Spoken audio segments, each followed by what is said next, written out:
broke the mold.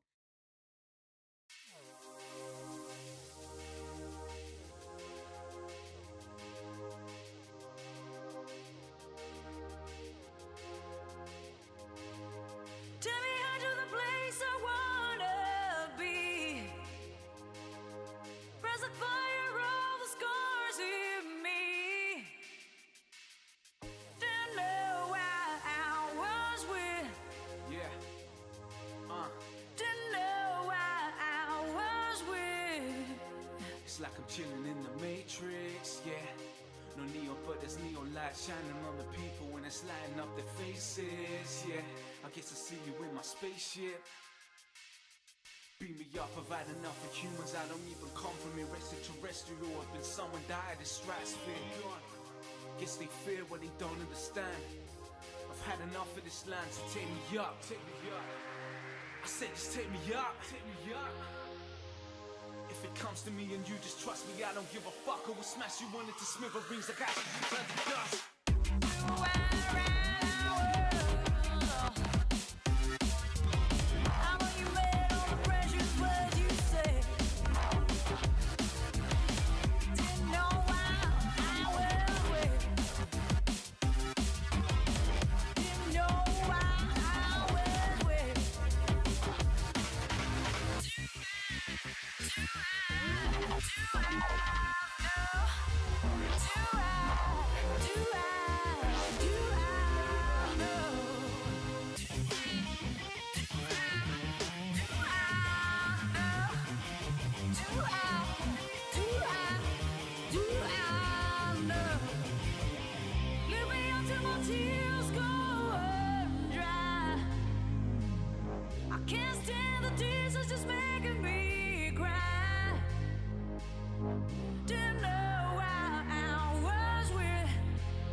Fill him up another pot of blood.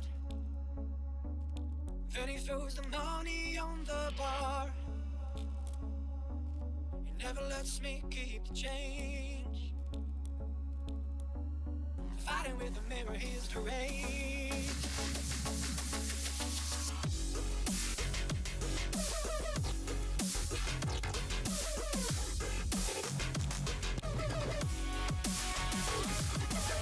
Why don't you smile?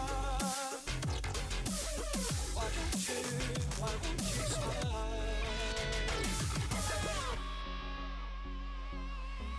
Asking me to play their favorite song.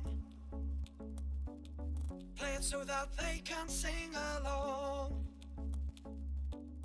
Will they hear what I'm writing?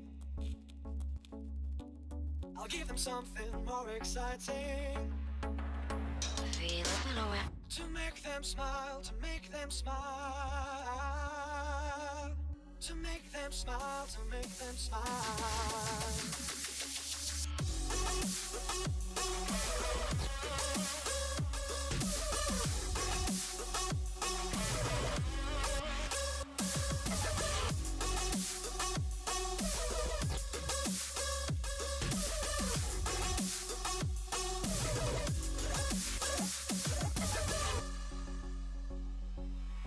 Says I never call her, hang her on.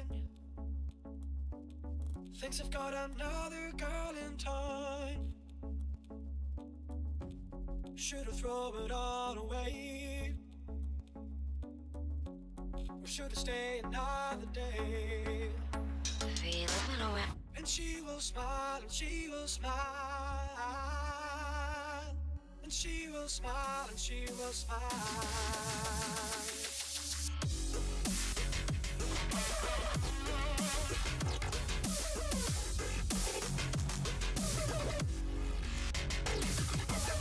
Why don't you smile? Why don't you smile?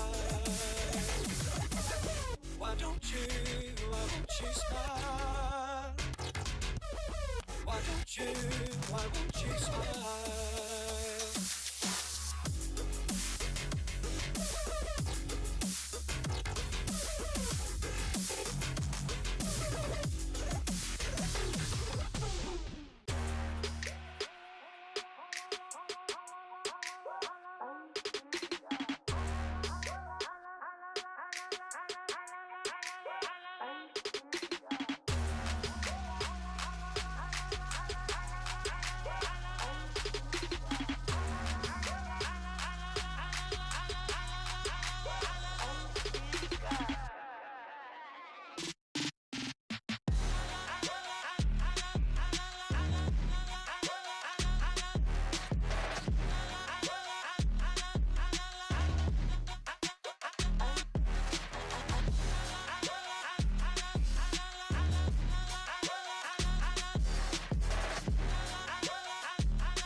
I said I would. I left the hood, I said I would. If they could, they probably should. I left the hood, I said I would. I left the hood, I said I would.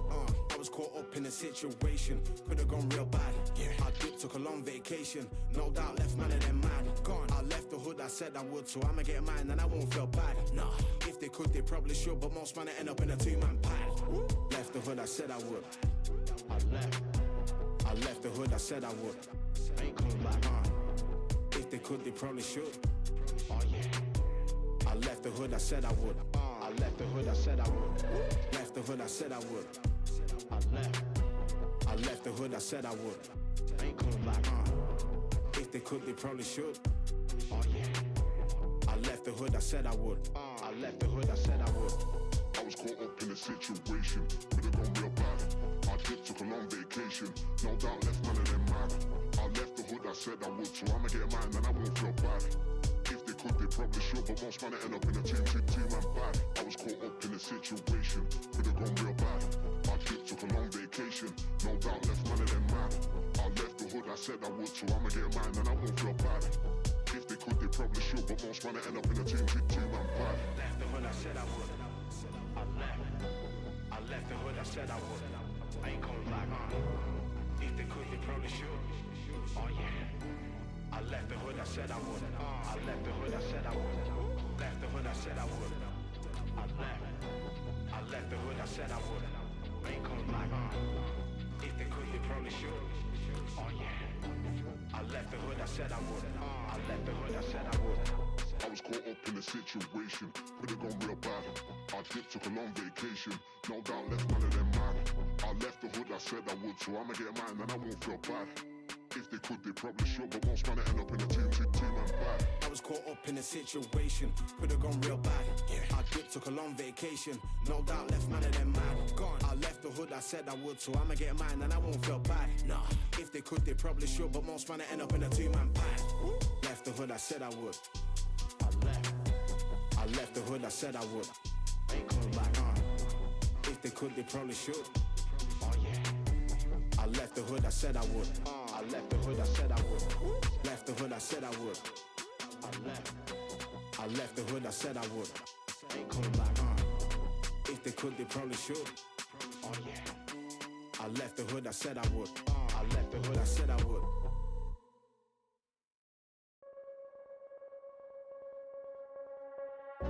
And I've had better nights of sleep. In the dark, you're my only friend, the only one to truly depend on. And I finally feel free.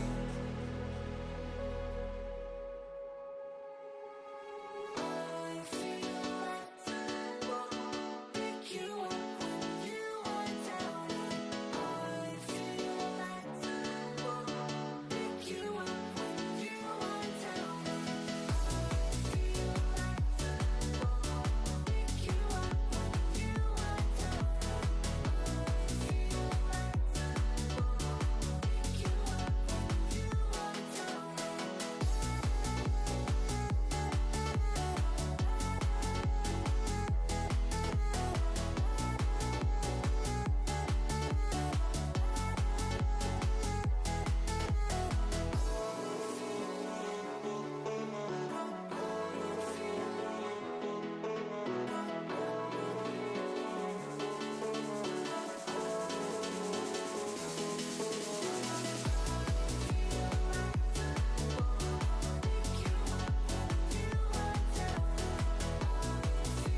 Yeah.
Yeah.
Look, tell a man no trouble, I don't want beef, man, I just want vibes. Big man like me, no need for the telephone hype. I got too much getting online. One rule, then dead I'm on site. Wrong move, I bet they gon' ride. No need for the telephone hype, nah. No need for the snoozing. Big whip outside, I'm cruising. Big stick inside, no losing. Better watch out for the snake and Judas is. Don't ask them who this is. I bet they know what I'm moving in. I bet I show it into a dim. How you hate and then lose again? How you hating my vibes? Why you wasting my time? Getting hype on my line. Tell a man I don't want feedback, I just want relax. Brand new whip, too on, I need that brand new hit. You know, like lean back, brand new bits I live in. We pack, man, you never gon' like us. Get them on sight now, let them on like that way. They know I'm all righteous. Look at my life, I'm living alright. I'm nice, you know I'm alright. Cause looking like Christ, no need for the hype or fight or telephone vipers. No need for the telephone vipers. No need for the liars. I don't watch your moves or priors. I got much to do, I'm biased. Big bosses move in silence, watch it. No need for the liars. I don't watch your moves or priors. I got much to do, I'm biased. Big bosses move in silence. Yeah, me, I'm moving quiet. Ask me, I'm leaving an island. New watch is perfect timing. No need for the surface shining. Ask me, I need me a few. I need me an island. I'm keeping it true. The man, I'm a wild, I'm keeping it cool. No need for the telephone hype from you. Yeah, tell a man no trouble. I don't want beef, man. I just want vibes. Big man like me, no need for the telephone hype. I got too much getting online. One rule, then dead I'm on side.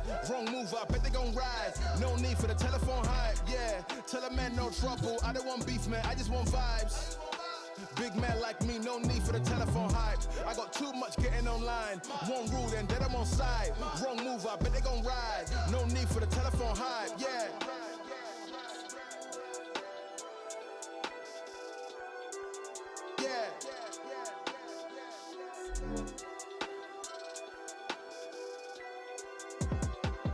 Yeah, Tell a man no trouble, I don't want beef, man, I just want vibes. Big man like me, no need for the telephone hype. I got too much getting online. One rule, then dead I'm on side. Wrong move, I bet they gon' ride. No need for the telephone hype, nah.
I'ma keep winning, winning. I'ma keep winning, winning. Ooh. I'ma keep winning, winning. You can try to save yourself, but you only gon' play yourself. You can try to save yourself, but you only gon' play yourself. You can try to save yourself, but you only gon' play yourself. You can try to save yourself, but you only gon' play yourself. Yeah, you gon' need 100 men, 100 scopes, 100 cans, just for you to watch what I'm doing under the sun again. God-given gift, MC's doing the running man. If you want me to get it poppin', may cost 100 pence. Yeah, what I supply is always in demand. The throne is mine, take that. It ain't a high five, got the upper hand. I'm too real, can't fake that. Who you know putting fear in them like this? You a vampire, still suck when you bite this. Lord forgive me for my sins, I'm feeling righteous. But they been next to me to show me I might just. They didn't think I could do it, I had to demonstrate how the flow is so heavenly, keeping demons straight. Who they fooling? I showed them the jig is up again. When I asked them who was the best to get this to stuttering, tell them I'ma keep winning, winning. I'ma keep winning, winning. Ooh. I'ma keep winning, winning. You can try to save yourself, but you only gon' play yourself. You can try to save yourself, but you only gon' play yourself. I'ma keep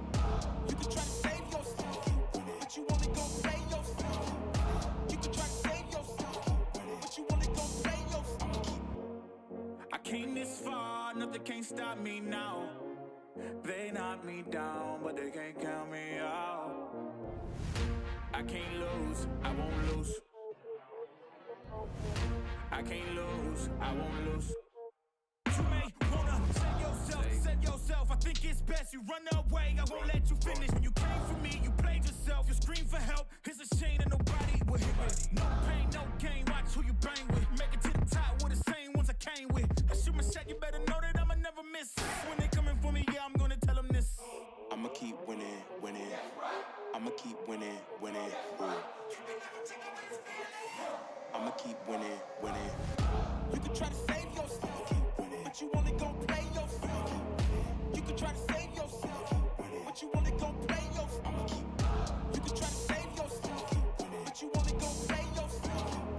You can try to save yourself, but you only gon' play yourself.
Yo! Welcome back, everyone. My name's Mark, and I'm joined by the amazing Gibson Cast. I was teased that you might only be doing 3. Then he says he's going to try and cover all because it has been crazy. We'll have to wait and see.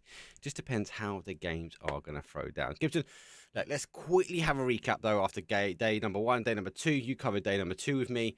There's a lot of interesting changes, dynamics. We saw changes to the leaderboard, which we'll bring up in a second. But there's some really good plays from a lot of the teams and the players. Oh, 100%. There's so many ways you can look at the way this event is played out. And if you're just looking from the storyline perspective, the battle between Gaimin Gladiators, which is essentially the old NAVI roster, with the new NAVI roster, is the one to watch, and GG are coming out on top. But there's so many other little storylines going on, Mark, that are worth talking about. And the ones that I want to point out is the duality of some teams, right? You had Howl, who were phenomenal on day 1, started off yesterday strong, and then just sat down. You know, nothing was going their way. They were getting caught out in rotations. They were losing players a lot easier than they're used to. And then on the opposite side of that coin, you had Solo, who had an atrocious day 1. They had 3 points going into day 2. Yeah, and then they ended up...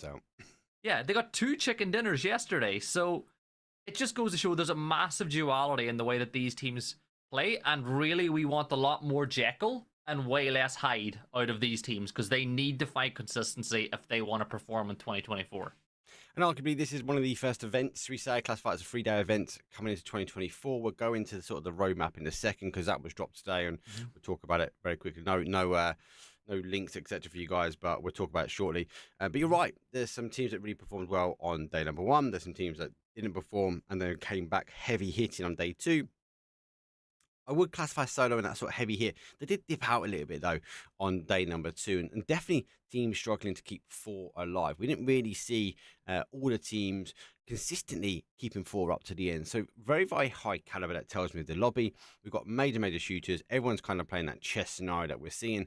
The big ones for me to take away from the first 2 days, that Vikendi and Tego, both have been really big swing games for these teams working to climb the leaderboard. And teams like NAVI, they put some big points on both days when it came down to that leaderboard. Let's have a look at leaderboard as it stands. And yes, Gibson gave it away. That story is starting to unfold. The old versus the new.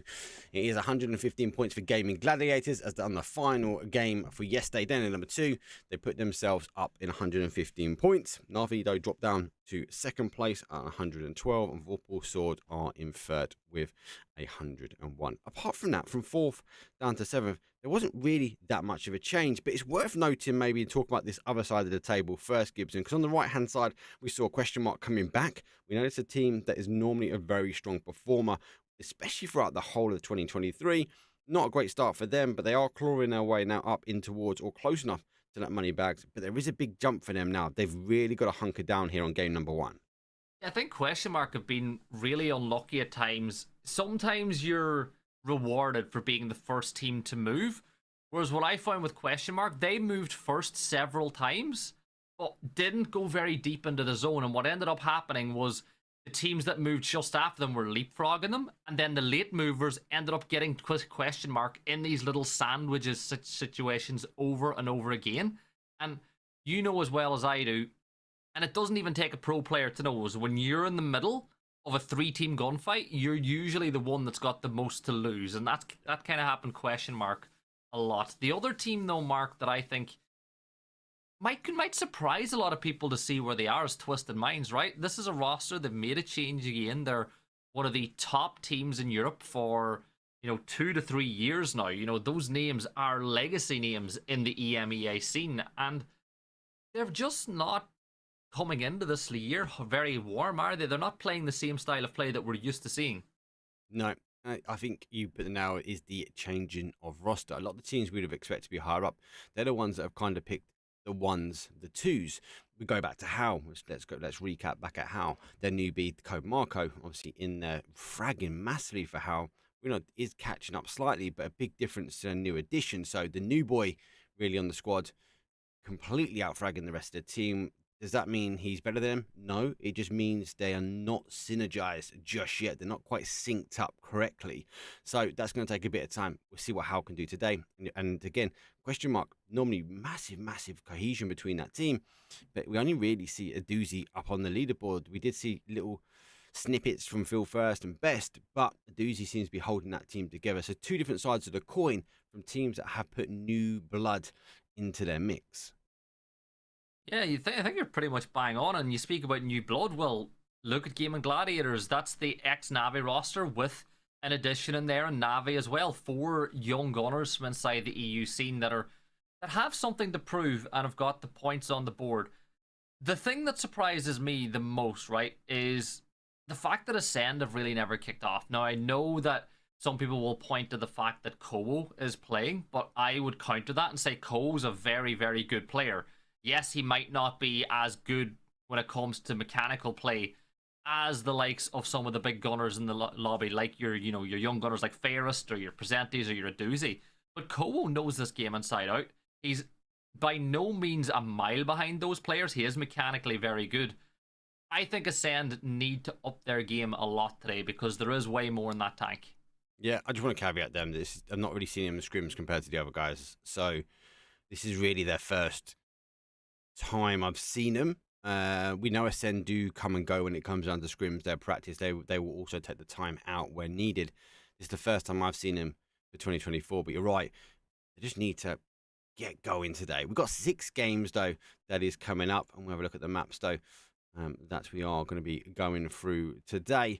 We're going to be kicking things now off with the Miramar. So like day number 1, it'd be Miramar. Then we go across to Vikendi, 1 Tego, and we'll close things off on that wonderful Erangel.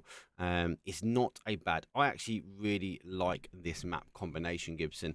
I like ending events on Erangel. Just feels official in my mind. Compared to the Miramars. I find Miramar sometimes slow down at the end, but when we kick things off, you've got to be really fort focused, rotation focused on Miramar, especially when you know you've got Arango at the end, because if you don't quite get it right on the first couple of games, you're going to kind of rely back on that OG PUBG style. I think you think of it like a running race, right? The best races you watch and the best athletes are the ones that come strong in the last two maps with that quick push, whereas Miramar always feels like a slowdown in tempo to finish the night. Erangel just feels like it ramps up a little bit more. Now, I know that there's a lot of rumors, Mark, about that competitive map pool this year as well, and I feel like we could be coming to the end of the two Miramar, two Erangels every single night, right? There's so many maps that they're talking about putting in the competitive pool that we could eventually get to the point now where it's a 2-2-2 night, where it's, three maps. Well, we might not even see an Erangel one day. It could be two Miramar, two Tego, two Vikendi on day one, two Erangel, two Vikendi again, and two Rondo, or two, Destin on the second day. So I think we should enjoy these rotations while we can, because it does feel like there's change coming on the horizons. No, we talk about change. Obviously, the announcement came out, though, for the PUBG esports roadmap dropped. It is still leaving a few gaps, should we say, questions to be asked. But generally speaking, it's a good. The stance for PUBG is it is going pedal to the metal here for 2024 with 4 PGSs kicking in. We've got this Esports World Cup we're looking at. We've got PNC, and then we've got Globals. Obviously, announcements today, they're saying the regional series is kicking off in March. That's not a lot of time now. And more importantly, and I'll get some links out in chat for you guys and girls if you haven't seen it already, or get on my Twitter at MarkPowerCast. There's a link there. We're talking about it at the moment. The biggest change for me, and I think these teams need to think about, is that one regional qualifiers, from what I'm reading, I might be wrong on this, but one regional qualifiers qualifies you for 2 PGSs. So if you get yourself in on the first regional qualifier, you get to play PGS 3 and PGS 4, and obviously then you'll be generating points for the globals, etc. Normal format I'm going to expect from there. But you've got to think about the other side, Gibson. If you're not a global partner and you don't get the qualification in, especially in the first half of the year, you've got, 4 months before potentially you're going to see yourself back on the grand stage. And some of the NA chats that I'm in, that was kind of the concern that some of the players had, that if you don't play well in March, you're not playing meaningful games again until July. And that's a long streak. So we'll wait until we get 100% clarification on that, but at the minute, that's how it looks. And I think the calendar being released a little bit later had something to do with that too, when you consider the PGS, 2 PGSs are essentially back-to-back months. So the players are going to fly off to an international venue, compete, go home for a week or two, and then fly out again to compete once more.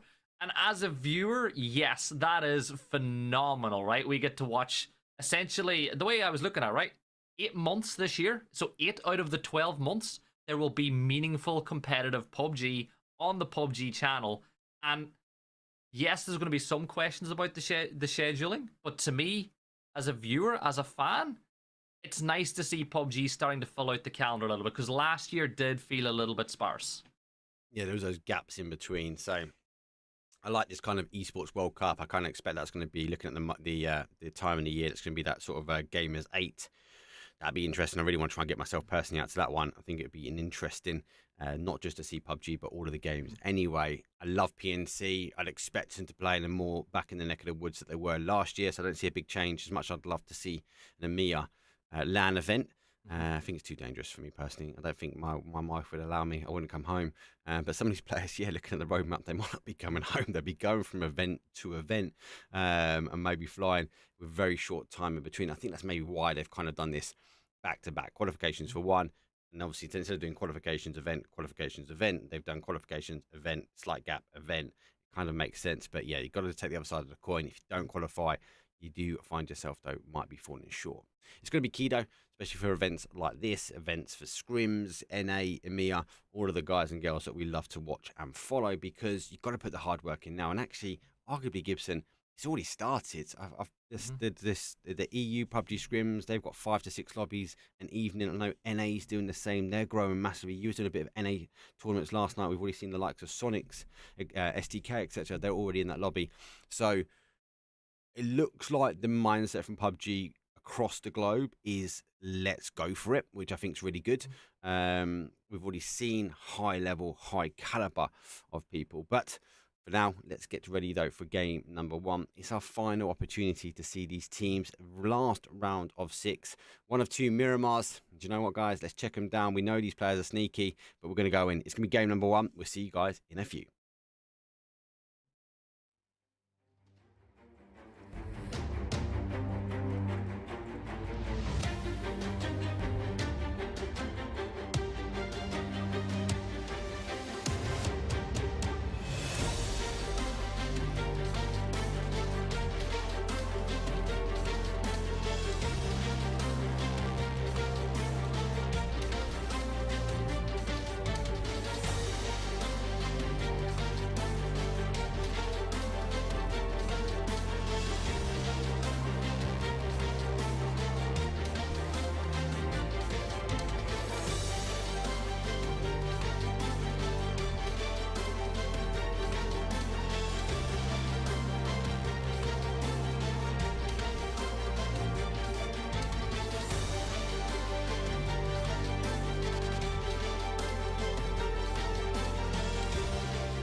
Well, we've pushed that button and casters have started game Miramar to kick us off on the final run in. 2 Miramars, Vikendi, Tego and Orangel to see out tonight.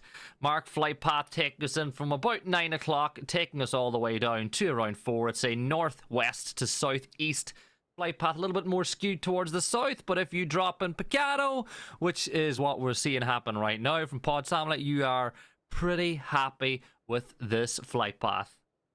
Yeah, no real contention just yet. Acend will go for the cars. They're extending down towards Val. Obviously, Howl will get a free entry into Los Leones. Navi will go for that Impala. Howl will go to in between Cantera and Impala. We will take Los Leones uncontended. We'll sort of go late. That's favour that bottom side. Does make me think that we are going to see the same style zone, maybe. When that playing path is done. About 19 seconds left before we get to see that. No fights over the vehicle. A nice, quiet, methodical start here for game number 1. Yeah, and it's what you expect on Miramar. Again, it's the slower pace of the maps that we have, so you'll have not a lot of gunfights in the early phase. The fights that you will see will usually just be pot shots at teams on the rotate, so keep an eye at the likes of Acend once they get into Valle de Mar, holding down their territory. If SSG rotate down the western side, Fairy Tales could be a team that could be very active in the early stages as well with regards to locking down compounds and making sure nobody can get into these zones. Acend, though, we'll give them some credit, even though they might not have been enjoying the mid to late game as much yesterday as they would like. One thing that I got to give them a lot of credit for is they are rapid when it comes to looting and getting into the circle. When they need to, they get looted super fast and they get into the zone quicker than most teams. So keep an eye on them. But Mark, there's something we didn't touch on, right? Maybe the reason why, and this is just me having a guess. Again, this is not any insider information. This is just me having a guess. Maybe the reason why they've been slow at starting this year is because they have been moonlighting in another title. These players recently played at a LAN inside of Europe for another title, performed admirably well, but again, it's very difficult. Sorry, it was 4th they got, wasn't it? Yeah, but it's done well, mate. Done really well. It's one of those things, right, where it's very difficult for professional players to be at that level in multiple titles. You got to put one to the side. And look, Nixie is maybe just going to get away to the side of Strong T as Artie almost gets the opening pick. Yep, it's definitely putting one compound to his side as he moves further back. I think he'd be disappointed he didn't get down here as quick, but keeping that car straight. Yes, he has lost a tyre. He's able to use the terrain well. Nixie will find his way back up towards the top here with Ibby.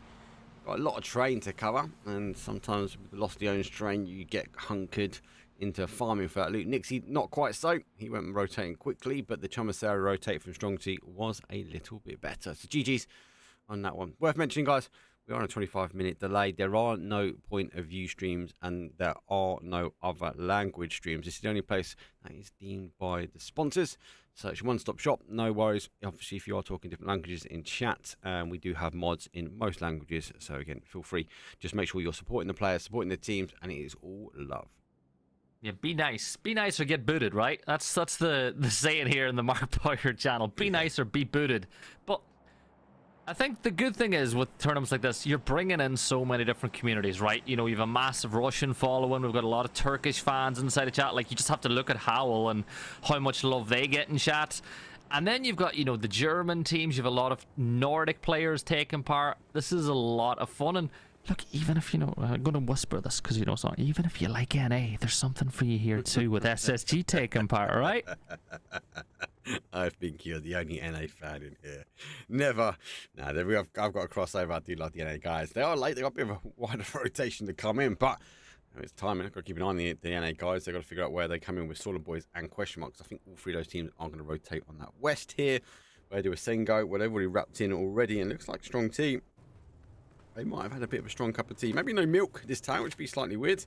But they're not just fighting off one team. They're fighting now off multiple teams as Orgless tries to climb the mountain towards them and gets turned away. Strong tea again, hunkering it down. They are pretty wide. They need a huge day. Arguably, I think it's too strong a day for them to get in. Yeah, well, the old saying, though, is you're only as good as your last performance, and they got second place in the last map, right? They were in Miramar last night, and Artie was able to creep and crawl his way into that final circle with GG. So how did he get away? That's twice as well. Question mark had dropped the ball, should we say, on that one. It's quite a slower rotate now. Game number 1 for day 3. We'll have to wait and see where these teams now cross past. The Sandstorm, it's kind of following that flight path now. It is working its way now towards the southeast corner. NAVI wrapping their way down. Acend have moved in. GG's with a 2-2 split as they go for a high-low combo. And just keeping an eye on that top side here. Saunabois are making the move. It's like SSG will take the far west road now. And they kind of will follow that all the way down to Val de Mer. Interesting where these two teams maybe clash heads. Saunabois got a couple of options. They might be looking at Chamasera as it's already taken the big team there. So they might turn down to Vel, but a lot of research would have been done. They'll know there's a Acend is dropped spot, will be at location. Yeah, and you're looking at those teams that moved early, Mark. Acend, we pointed it out. 6 minutes into the game, they're already looted, booted, scouting the zone and working out where to play.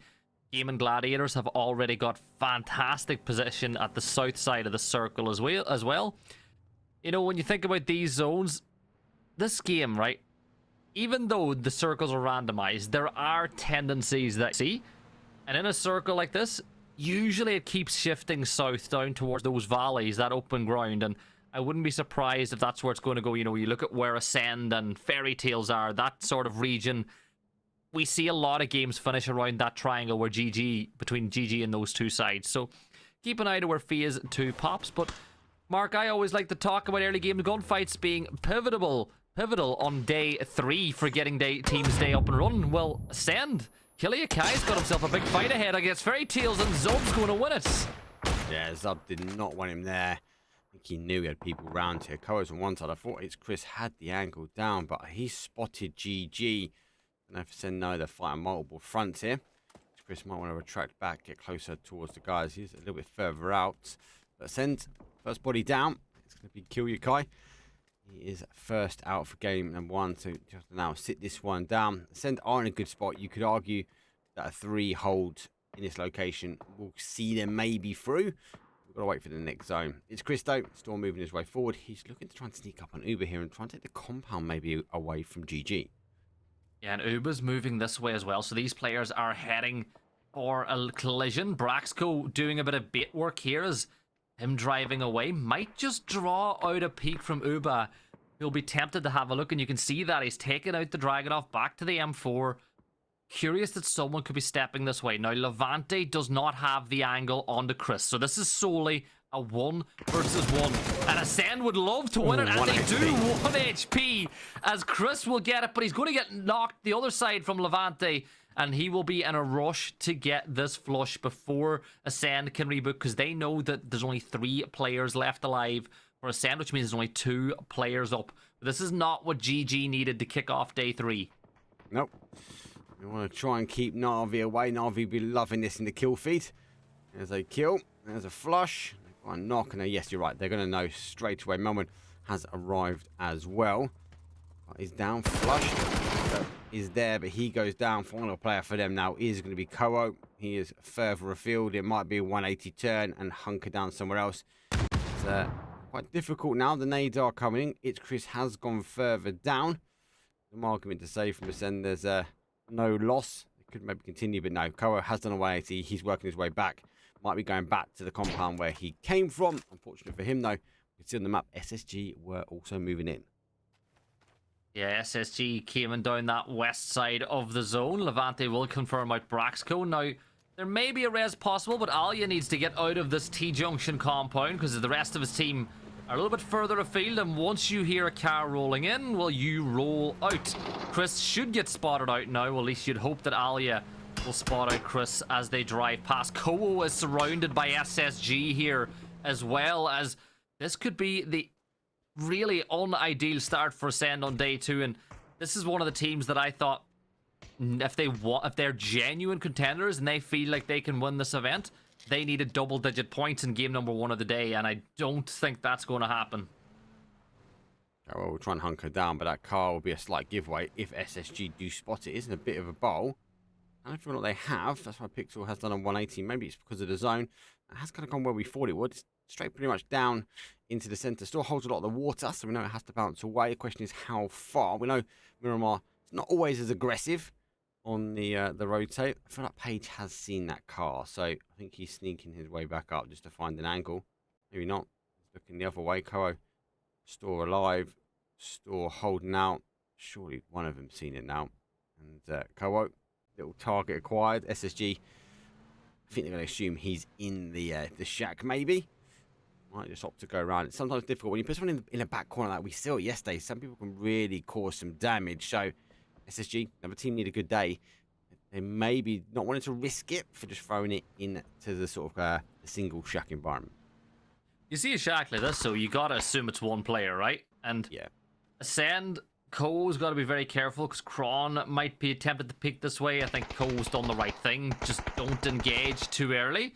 Maybe try to get the kill on the other point, but in the middle of a sandstorm, we have the Wu and Solo. Solo, of course, had a much better day 2, but again, I don't think they're in any position to make a push here to win the whole event. I think the Wu, another team that need a miracle, right? We know 100-point days are possible, but even if the Wu gets 60, 70 points today, for them to win, that would mean they need everybody above them to do nothing. So it's highly unlikely, but Nixie ain't one to ever give up the fight, and he'll get a point as he takes down Tokyo Flex from Solo. Good shout. Thomas down out after initial engagement. Finds himself some decent gear. Now, the Wu did let him go by, did let him bait their way, but they're in a difficult spot. They're in the line. They want to try and push it. It's going to be very difficult. Lots of angles like these buildings. A 5-stack can get some verticality down, so I'd be surprised for the Wu just to take maybe that kill and cut loose. Maybe they just go park themselves just ahead of Solo, maybe. It really depends on the next knock. Question mark now working our way in. Bench Heroes hold the outside. Twisted Minds with a big split at the moment. They have lost one. Baton is down, so it's a 2-1 split. Orgless, though, pretty much neighbouring them.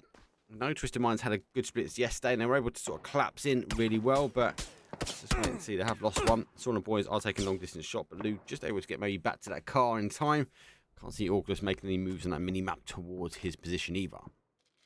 Yeah, Batulin's, I think the zone's just a little bit too far south for him, so that's why he's fallen early. Normally, we're used to seeing him take the high ground.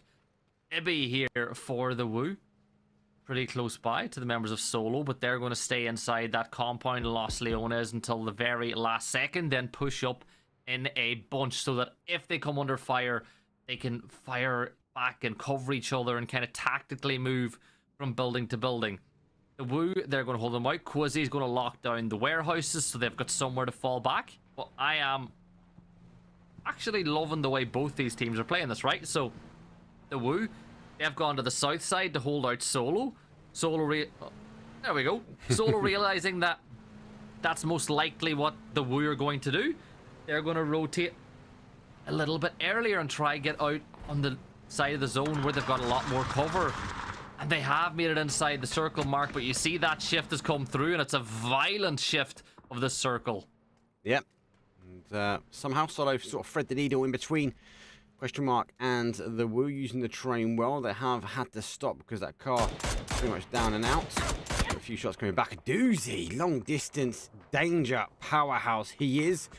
I think Ibby would have liked a few more shots though from Quizzy landing on our solo team, but he has to put up, has a dip though. The rest of the team now working our way back. Don't forget we are still not in at the moment, so solo just kind of consolidating in their position. The newbie for question mark though, just having a little sniff at this one as well, see if there's any blood in the water. Spyro's just picking up a few smokes. Big shift back. Now losing the water, but it doesn't go that fast. But we talk about Miramar, it doesn't always retract as hard as it can do. Most of the teams should be quite happy. Koho right underneath the heart though of Kron. A fairy tale. Again, I can't imagine him moving just yet. I think he's just going to play in on the blue. Yeah, Koho trying to just eke out as many points as he possibly can for Acend. So that means outliving quite a few players as we've still got 58 alive as we reach the halfway point. Twisted Minds lost Batulans a little bit earlier. They're hoping to hold this high ground as the Saunabois. Well, they're looking to smoke their way out of this shack, which is, again, not a great position to be in. And if this is Blue Zone, Mark, oh, it bounced the wrong way. It bounced too far to the right. That would have been really good. That would have been really good. But, yeah, unfortunately, took the side of the mountain bouncing away. Now we're going to see teams rotating their way in. Still 16 teams. We are starting to bleed a little bit when it comes down to those players. Strong T remain strong and they hold their building. Question mark continue to work their way up. They are going to find themselves now back neighbouring with Solo. A little bit of a T-bone. Maybe that's tactical. Maybe that was a choice. Look, we're not going that way. A doozy with T-boning your back and he gets turned. A little 180 back to a little bit of cover. Just in mind, it's still with a 2-1 split, but they've swapped the 1 perfected though. Trying to take this long distance. They're very focused now on that west-hand side. Koho still waiting, still watching. As I said before, can't imagine Fairy Tale Kron just a sort of full send to his team. He's going to take his time, and the Koho needs to be very cautious about when he moves and whether he gives away any sound cues. Yeah, and Koho's stocked up on utility too, right? Because he knows he's solo 2 nade, Molly, he's got smoke, he's probably got a blue zone nade in there as well, because he's only carrying 120 rounds of 5.56. So big thing too, Mark, no extended mag, no extended quick draw. He's not exactly as looted up as maybe he would like to be, but Kron has gone, so that'll free up space for Koho. But is Paige going to spot out the German as he leaves the compound? I'm sure Paige, he's got, look, Paige has got great eyes. I think he's seen him. I think surely. Is he not? I thought he caught him when that jumped down. Maybe not. He's looking for the car now. Koho is in, so yeah, Koho's not going to move. He's going to be happy there. Zone does shift though. See it retract back. Question mark in a very difficult spot, especially as the teams on this west move further and further in towards the heart. Strong T collapse in their split now, but let's go tune in. Looks like Navi are pushing their way in. Mad on one side. He's going to try and hold firm. Howl need to try and ensure that our second place team Navi don't get caught. GG still holding the high ground. SSG needs to where they go. Looks like Koho now taking shots back as he picked up Hayes now. Dragunov versus MK. I much prefer the MK in my hands, but Koho still going for that peak. Not right there. He needs to get a med on before he goes. The zone's going to take him. Winner for the zone. Claiming Acend. 16th place. There goes our first team. Fortunately for Koho, just missed timing on that push. Yeah, that is unfortunate for Koho, but the zone wasn't going to do him any favors there. That was pretty much his only chance, was to go for that last stand. Maiza will get a knock onto Perfectix as Lou trades it back. An example now, the front line will get the knock onto Scav. There's the flush coming through as well. Example leading by example. Maiza will drop to the blue zone here as well, but you've still got Nuki pretty close by. And with those nades popping off, that'll feed this information. But look, example, he's done. He's heading to get the res and leaving the cover down to Lou. And I think that they should get this res off. They should be able to get out of here and leave. But the problem is, Mark, where do they go from here? Because Orgless, they're going to rock up and they're going to hit Lou and get that knock. And the Saunabois are eliminated. And Orgless now, the gatekeepers of the Fairy Tales and Twisted Minds. What if they know Twisted Mind's moved down? I think they're having a look for it. No, they pretty much heard the car. Fairy Tails now take the attention back. That might allow SSG sneak underneath the nose of both those teams as they roll straight down the road and in, tuck yourself in behind this sort of mountain. It shouldn't be too bad. You expect teams to take shots at Solo, but Solo getting the opportunity now to take shots back down towards them. Navi, a little bit of split. The Mad uncovered. He still remains. Unfortunately, going to fall onto our GG player though as they move their way in. 14th place for the Woo. Looks like Solo store teasing our team Solo. SSG teasing Solo. So they continue to drive back towards them. They're just trying to bait any other team south of the road to take shots towards this high ground. Yeah, and you're looking at SSG. They're going to play pretty close to that cliff. Howl, they need a big day. You know, they fell down the table quite a bit over the course of yesterday, and they need a bounce-back performance. Navi, one of the teams above them, fires once. The pre-fire comes through from Dipex, but the Mad will win that and clean it up. And he's got some cover. There's Quetba, gets himself a double as Ferris will fall. Hakatori is able to trade it back, but it's all down to him now. You've got Ruin pushing up. Quetba will get stolen away by Alia as Gaimin Gladiators will take advantage. That's not what Navi want. Ruin will spot him, Ruin will kill him, and Navi are eliminated. And that is a great start for Howl. And Gaimin Gladiators too, they lost somebody a little bit earlier. If they fall now as well, and you're Pod Samulet, you're Howl, you're Vorpal Swords, you're thinking this is a big chance. And Vorpal Swords, one of the teams pushing towards GG now, and Levante is about to get caught out, and Razor will be the one to take him down with that nade. And Melman, I think the last standing player, is going for the res, but this is not what Gaimin Gladiators want. Vorpal's down the bottom.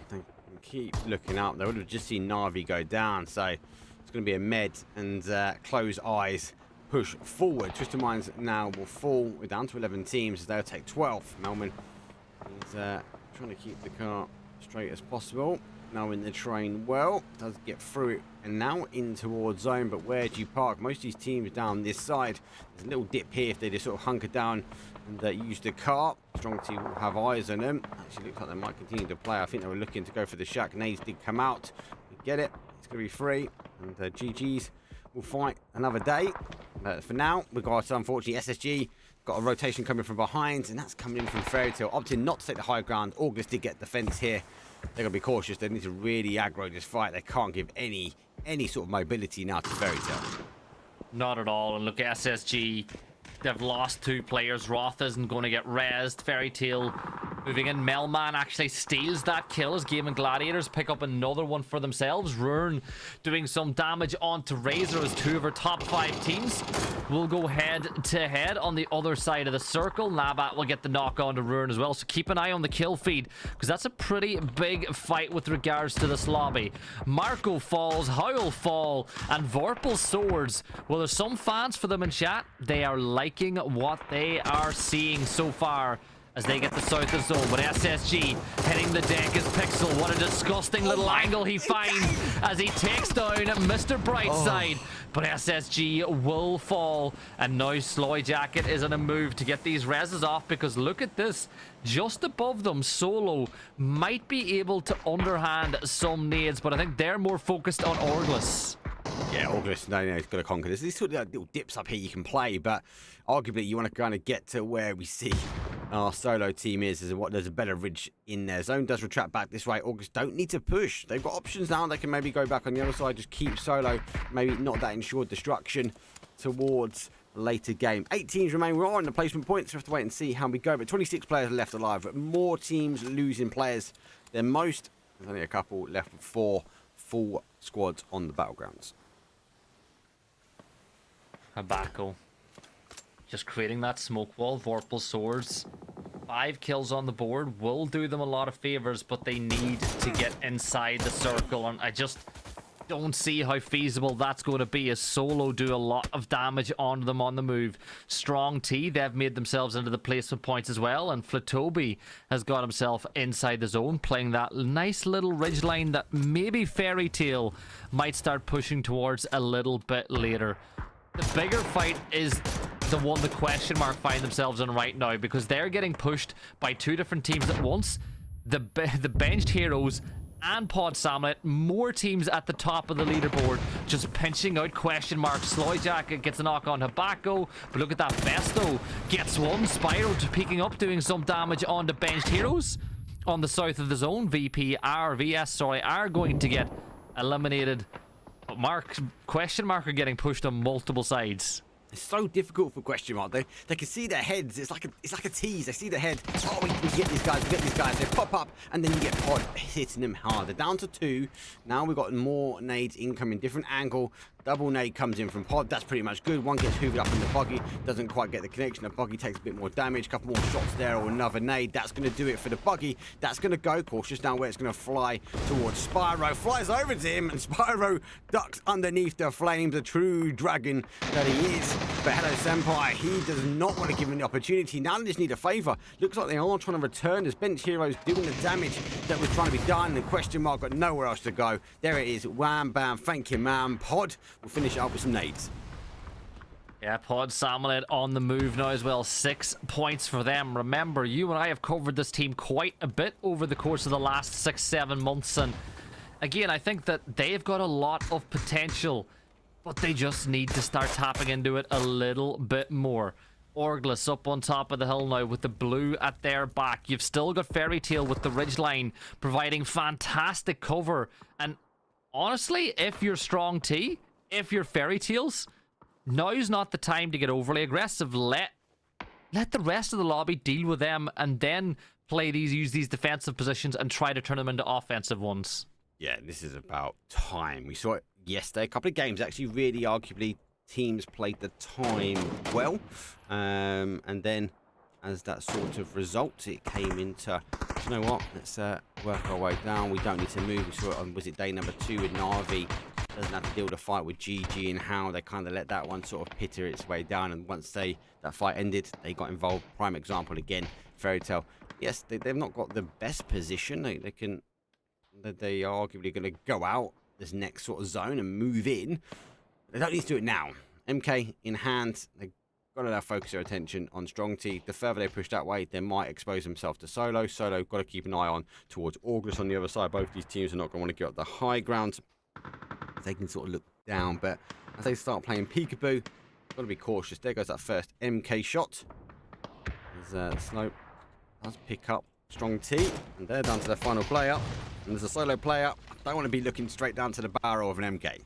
It's a good blue zone nade, though. Sloyjack peeking on the other side of it, but with 5 seconds before phase 7 starts closing, these teams need to start moving in more. Oh, nice angle there from ATX onto Presenti. I think he just caught him in the neck as opposed to the head, so that's why not quite as much damage was done as you would like. Weston pushes up. It looks like that Fairy Tails are pushing up onto Solo as well. There's Sloyjack getting a kill, and Strong T go down in 5th place. It's a 4v4v3v2 for the win. Solo should not get that res up on top of the hill as you see Orgless pushing this way. This is a gauntlet now, and it does look like Pod Samlet, maybe with center zone control, this could be their game to take. Very, very dangerous. Doesn't really have the angle. Does get one. Give him that. That's going to allow Pod to make the move as well. Might get left to Fairy Tail. Looks like Pod, though, are focusing down towards Fairy Tail. Maybe arguably with a bit of a 2-2 split. Pin taking a bit of a heavy fire, though, from Fairy Tail. Hello, Senpai. Sits and waits as he will be listening for those sound cues. Orgless should be able to get that one DBNO. So it'll be back to a 4 versus 4 versus 3 as Pod couldn't really capitalise and leapfrog on towards that Solo play. Nice play from Solo. Held it well. 4th place for them. Game number 1. Another good start for them on day number 3. Yeah, hello Senpai just needs to be careful he doesn't get outnumbered here by Orgless as they push this way. So you'd like to hope that Rox and Presenti have the angle and can feed the information to hello Senpai that the push is going to come pretty soon. But you know, there's only so many angles that these teams can come from, right? Pod Samlet know that they're completely clear to their east. They know that Fairy Tails are towards the south based on the gunfight with Strong T, and they know that Orgless are above them. So if you look at the way they fanned out and the angles all these players are watching, they've got their eye on every possibility that a push could come from. And in reality, if you're Fairy Tails, you're hoping that the fight kicks off with Orgless quickly and you can get into the back of it. If you're Orgless, you're hoping that Pod Samlet engage with Fairy Tails next. But the most likely scenario here, Mark, is that it will be the Orgless fight with Pod Samuel first. Gibson? Hello? You disappeared on me then. Did I? Did stream not pick up that? I think no. stream got most of it, mate. I think stream got most of it. But you're right. What I gathered, Orgless are going to be the first one out. Unfortunately, lose that zone. Hello, Senpai. He's in such a good spot. Be interested to see when Fairy Tail bounce in this one, because they could potentially time it right. But look at Pod. You can see him very much focusing over Orgless. They're going to 3-man stack. They've got to fight the blue. Do they keep one side? Yes, I think go north. Try and take that. Rockstone got a nice angle a bit further down. Wait for that peak to come on. It's kind of a push forward, take Header Sampai's spot, and pray to God you got enough smokes to kind of fight this one out. What we got in the tank? 1, 2. Okay, maybe not enough smoke. Let me retract comment.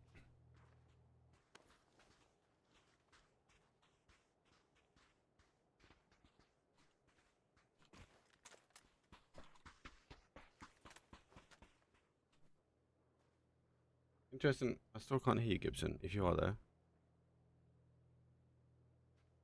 No, Gibson has just dropped off. He's back in. See if he hears back in my ear. I'm back. You're back. Welcome back, mate. No idea what that was. I can hear you now. Hello. Yeah, Discord was acting up, but we're back in the mix. Pod Samuel, they've taken the widespread, but Mark, you can see that center dot is back in the mix. Stun raid at the ready as Hello Senpai. You feel like the stun will be the signal to begin the push for Pod Samuel. Stun raid. Maybe so. Dot is there. They've gone the other way. Fairy Tail want the points. They've gone aggressive. One apiece though. Bright side stacked up. Takes a huge nade towards the big damage down as our Fairy Tail down towards that solo ranger. One though working his way. It's going to be long before he goes. It's now going to be a big push. It's a 4-on-1. Who is the final guy? Plays peekaboo. But it's not a Fairy Tail for them this time. It's a Pod ending. Pod Samuel at 13 kills. A 23-point game to kick off day number 3. Pretty good way to start Miramar. Exactly what they needed. They had a bit of a fall yesterday. Well, they've taken off once more. And here's hoping that the underplaying team can get themselves up and running in day 3 and really make a push for the top spot of this tournament. Fairy Tail, pretty good stats when you look at the damage and the assists. I think they played that pretty well. The can that they were given, they dealt it very, very well. But Pod Samuel, they will take the win. Gaimin Gladiators didn't have the impact they would have wanted, nor did NAVI. Howl managed to close that gap a little bit as well. Mark, for a game number 1, if you want this to be open for the rest of the day, that's pretty much the start you would have wanted. I was kind of going to this like it's a six horse race maybe. We've got this sort of story at the top, but no, like Pods swinging hard. They're pushing up. They're already in the money spot. They want to push people out, so they want to divide that NAVI GG story up as well. Solo, really, really well played for them. We saw Fairy Tail, really well played for them. Teams hunkering on the outside edge as well. So not a strong start for the teams at the top, apart from Pod. Howl, as you mentioned, good game, but it is that mid-table. I think it's going to collapse in slightly. Talk about collapsing. Let's collapse over towards a break. I'm going to try and get the leaderboard updated as quick as I can. When we come back, we'll be back for our final Miramar, though, for this event. So see you guys in about 5.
Damn, look at that, they broke the mold. Give you some more, make you overdose. Damn, look at that, they broke the mold. Give you some more. Damn, look at that, they broke the mold. Give you some more, make you overdose. Damn, look at that, they broke the mold. Give you some more. Damn, look at that, they broke the mold. Give you some more, make you overdose. Damn, look at that, they broke the mold. Give you some more.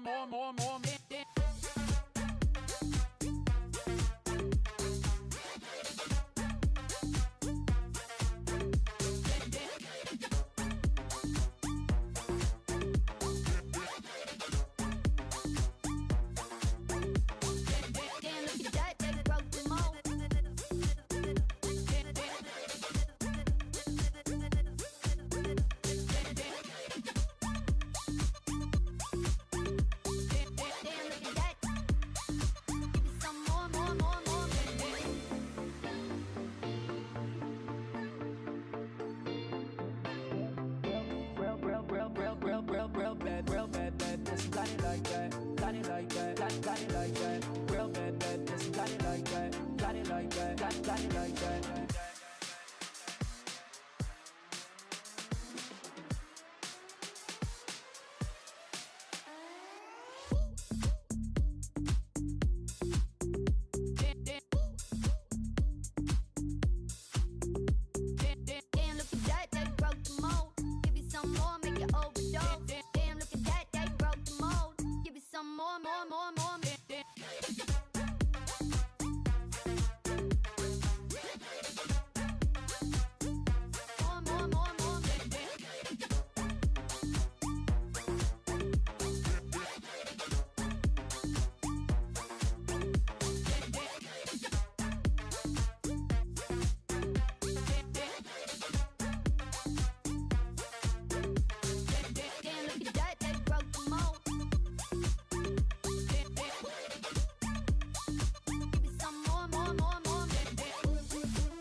They broke the mold.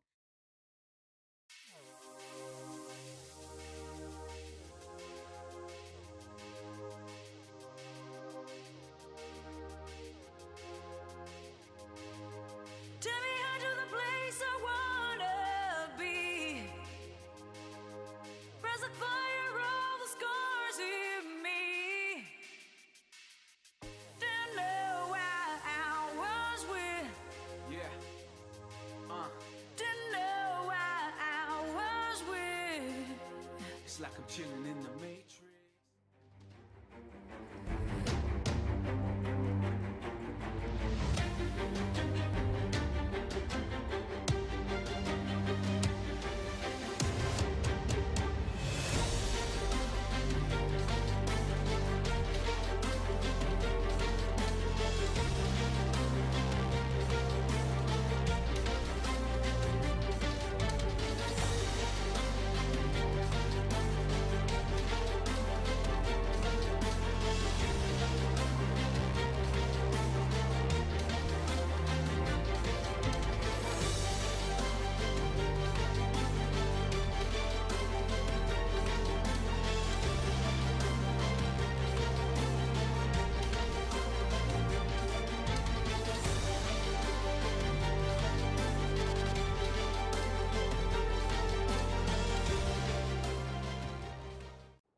Let's go! It's map number 2, day number 3, but it's our final Miramar. No more sandy shores after this one. Playing path actually just kind of goes the other way. It comes from the southeast up towards the northwest, across the heart and soul. Vorpal Sword go early, ascending to get out there. Manage to get the cars and rotate towards Val. Don't forget, guys and girls, if you are back into sort of PUBG esports, one thing you will notice again, the zone, or the first zone and the flight path have joined again at the hips and married once more. So whereas before we had this kind of rebellious year, this kind of midlife crisis, it was not linked. The first zone has to pop now through this line that you see going right the way through the heart. So if Acend do go further out, they do pick the cars, they're going to be arguing they might need to retract the way back unless they get an early zone. Anyway, Not a bad flight path, Gibson. Most teams should be okay. No hot drops. We should see maybe the same game unfold. Yeah, it just depends on where that zone goes, and the last circle is a possibility once more. About 5 seconds till we see that happening. A few things to keep an eye on, though. Acend have dropped a little bit earlier this time. They've gone towards the south. The zone does go over towards the east, with Cantera being pretty much in the center alongside the road that X Games is on. Mark, we have seen NAVI try to play that compound by Cantera several times, but it looks like Howl have already sent Ruin to lock it down. Oh no, example. God, this is... Yeah. Oh, I didn't get it. Oh, it's horrible. It's horrible. Leosh takes those. He can't get him up there, though. Got to punch him out. And look, the boys are coming. He might have a gun. He does have a gun. Go on, Lou. Get the bully. Get him, Lou. More reinforcements. Now, Lou might be on the gun. Jedrox is coming. I think Jedrox might have a better gun. Jedrox does have a better gun. He shoots and he scores. There's a second one down. Oh, no, and they beep him out. Benched heroes say goodbye to two of the Twisted Minds. Back in the cars and far away. Twisted Minds not having the best start to game number 2. This is PUBG, I guess. Start of game 2, the final Miramar of the night to get us up and running. And well, Twisted Minds will be playing a little bit weak as 2 players will fall very, very early on. Yeah, we spoke about the compounds that NAVI like to play a little bit earlier. So we see Hakatori moving over towards that compound that looks like they have now got a little bit of ground inside of. And what I love about where NAVI are playing, right, is if once you get the vehicles tucked in and safe, you have such good lines of sight across this whole section of the map. But not only that, Mark, you've got plenty of cover as well. Yeah, let's not forget Hakatori. He was in the compound that we just whizzed by yesterday. Outstanding defense as a solo player there. And we saw NAVI like to spread out at the moment. It's a new roster, new ideas, new drop zones, and they're happy to spread wide. They're happy to farm as much information as possible. But we saw yesterday, another prime example, if they're under pressure, they make the timed collapse so well. Hakatori held out. He told the guys to continue the compound hold. And at the point they got the knock, it was a clear green light, go, go, go. They collapsed it down. Then they took out the remaining players. Good hold from them. Unfortunately, it wasn't great for SSG, as they were trying to pick him out. I wouldn't be surprised to see NAVI execute kind of a 2-2 split, or maybe even take that triangle approach, maybe hold someone a little bit further down. Interesting to see as PWD, Big Brain, has taken a tumble. Where exactly that tumble is quite high. And I don't know if anyone else can get up here for him. So he might be down and out, unfortunately. Bit of a mission to get that res, right? Levante will get a flush onto the mat as Howl will lose one. GG. Looking to just consolidate that position up around the top of the leaderboard, Mark. We've got Orgless setting in towards Cantero, hearing the vehicles push in. The last member, the other member of Howl, will leave this position as well. You know, you've lost the player already. You don't want to hold. I don't think necessarily holding a compound in phase 1 is the most important thing in the world, especially when you've got other alternatives, which they have, and they have now regrouped. They've got 3 players up.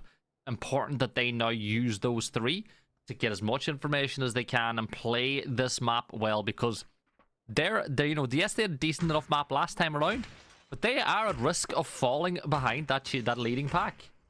Yeah, we will have a talk about leaderboard though after this game. Has been updated, !Twire, leaderboard bracket, etc. That will get you in there. I've got Spanish command in now as well. Tell me the Russian one, tell me the Turkish one. I'll add it in. But there's no change at the top. Gaimin Gladiators on 120 points, but 119 points pod put themselves now in second. They wanted to split the divide between GG and NAVI, and they're able to do it on game number 1. There's that kill confirmed out. So PUBG getting some points on the board tonight as well. We saw the blue zone get some kills. Remember back at PGC, there was one map where I think the blue zone had 10, 11 kills. Like it would have climbed the leaderboard quite well had it been a team in that one. Twisted Minds though. Well, go ahead. The PEC one that we done, I think that conquered half the lobby, mate. Blue zone shifting out towards the water. Shifting out to the islands, it was very apparent people were just there trying to get kills because they knew they were going. Yeah, that was nuts though. Like that was a pretty mad map that time around. Twisted Minds though, again, Miramar's a map that you always think of Twisted Minds putting in performances on, and another Miramar goes amiss with them down to just 2 players left standing. It's Batulans and Perfectix. Yes, these two are dynamic, they're action-packed, they can get lots of points on the board, but this is not the Twisted Minds that you'd expect to see at the start of 2024. Maybe we'll just call it rust going into the start of the year. Yeah. You're 2 hold out, maybe. I think Perfectix was caught running across. You've got to remember, everyone knows where they're dropping, so they would have seen the kill feed that Twisted Mind had lost to. Saunabois rolling up the road, and they're like, that's a drop zone. That's a Twisted Mind drop zone. There's a guy running across, so arguably it'd be rude of us now not to sort of push it. I think they will go past this single shack and have a think about it. So, yeah, do rotate past. You can see him having a look on the mini map. So he's just keeping his head down, but it is going right towards Torlins now. So dodging round, trying to lay low. This is the one that's got the eyesight. There goes some shots. Does get some damage, but doesn't quite get the knock needed. But that car has gone down. Perfect is now coming in behind. Don't know if he knows exactly where Nuki is. That could be quite dangerous. Both these two will clash, kind of a 1v1. But Torlins, though, on the other hand, does get Vascu down, but he gets taken by Nuki. Nuki initializing the first shot. He's now down. Perfectis, though, further afield. Saunabois looking to try and get as close as they can after that confirm. No time wasting, as they will go straight for a run over, though. Perfectix needs to get more on, but he doesn't quite get it. Let's see if he can land this nade. It's going to be so crucial if he does launch it. I think he's just waiting for the time. Anything on that should be able to pick up him. Oh, it bounces, and that's a nice nade. Confirms out the point. Scav drops low, and now he's going to continue to push because he knows that Scav is low. 255 damage for Perfectix. He tosses the molly to where he thinks the player might be, but Scav's just a little bit further south than that. Miza might just pop his head up over the ridge line in a few seconds' time to do some real damage, but that is a well-timed snowstorm for Scav, but he's actually going to take on the gunfight. Perfectix drops to 3 HP. The sandstorm will go on past Vascu. Tried to run him over going through the smoke, but Mark, this is not good for Perfectix. This is not good for Twisted Minds. It's a race to get the first aid kit off. Scav's going to do the exact same. And Perfectix is playing this. He was playing this pretty well, considering he was solo, but Scav eventually takes him down. I think the sandstorm didn't really help him then. Or snowstorm. Nope. Depends on what map you're on. It was snowstorm for you. For me, I was like, am I on the right map? The sandstorm could have helped him, maybe. He was just so exposed at that point, though. He had no cover, he had nowhere to go. And do you know what? Arguably, he's got to stand ground. Had to stand ground. Twisted Mind's going to write this one off, though. Got a kill on the board, took a point. 15th place, 16th place, you're not going to really warrant much more fight. So, it's on the other side, though. Strong T now right on the other side. As we have Kilikai yet again underneath the nose. Quite early engagement. He's been spotted. He's down as well. So Kilikai's survivability struggling a little bit here on day number 3. Let's see if the boys can answer. Koro does get some shots on him, puts him back down here. Brexco is making the push forward as Kilikai will try and get himself to a little bit of cover. Brexco again moving their way forward. Good shots on for him. Out the back of the car, gets him down to ones himself. Back in on the other side. But the split here from Strong T was just a bit too much. Acend, they need to keep that pressure on. It's Chris is working his way down. And Kowo looking up towards that higher ground to try and stop anything they can. Strong T play. Up so good shots for him. Kowo down to 1. He wiggles his way back to safety, but not quite there. And Acend down to their final player. It's Chris. Might want to take the opportunity like Kowo did on game number 1 and just cut loose, move his way back now, and maybe write these Miramar games off. One map I will say I do always favour, I do favour Acend for, and that's the Vikendis. They're very consistent on those maps, able to put big points. The zone goes up higher, and no argument. Right call here from It's Chris. Move away, get yourself to zone. It retracts very, very high into that northeast corner. Oh yeah, definitely. Pod Samlet, though, just 1 point off the lead at this point. They're pretty happy with how that zone has shifted as they move into truck stop now. And, you know, we've seen it in the past, Mark, teams using emergency pickups to get on top of the sombrero. Future or Fairy Tale will make their way inside the circle now too, as they've got that emergency pickup. But you see, this is an area of the map where you can have 2 or 3 teams, right? Because you'll have people playing the high ground on the ridge around. You'll have people playing by the bars. Then you can have a team where solo are as well. So don't be surprised to see Pod Samuel live in this compound here now too. Keep an eye on Fairy Tales as well. Where are they going to drop as they decide to get out of this emergency pickup? So Said picks up a point for Navi, catching out Owner on the rotate from Orgless. And another nice headshot coming through onto Huth, who's getting pretty close towards Howl here as well. And I think Howl are going to have to take this gunfight because Org have pulled up. Global Army takes a lot of damage here, dropping down to 1 HP, and Quetpa will tickle his toes, as you said. Weston will fall as he drops the nade out of his hand here as well. And Orgless are down to just 1 player left standing. That's Huth. He's spotted out now too. And Howl, they should get a couple more points off of this, and they do. Orgless fall, and maybe the Howl dream is still on, but question mark extending out here now too, and it's Zoe from Fairy Tale who finds the knock onto Quetpa. Good shout. Good move from them. Question mark, nice dynamic move as well. I think they wanted that fight just to last. They want to get a little bit closer, get exposed on that road, taking a heavy fight with Howl. You don't really want to. Howl kind of target acquired back towards him. They've lost 1, so we're down to a 3. They sit in such a good position now in the middle of the zone. They just need to keep their heads down, stop any team getting close, allow teams like Navi, allow teams like sort of a question mark to take a lot of the brunt from teams working their way in. 3 kills on the board. I can't say anything more. They're looking good at the moment. Day number 3, they've clearly reset now.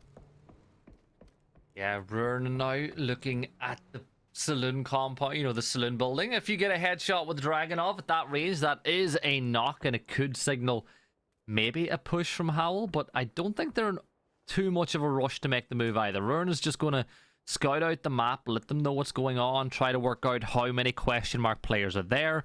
Chris has made his way towards the center of the zone now too, and well, we've got ourselves a team coming in the emergency pickup as well. A strong T will send Artie in and the rest of the boys. And you know what? Strong T, they started the day at the bottom of the leaderboard. They're on 26 points.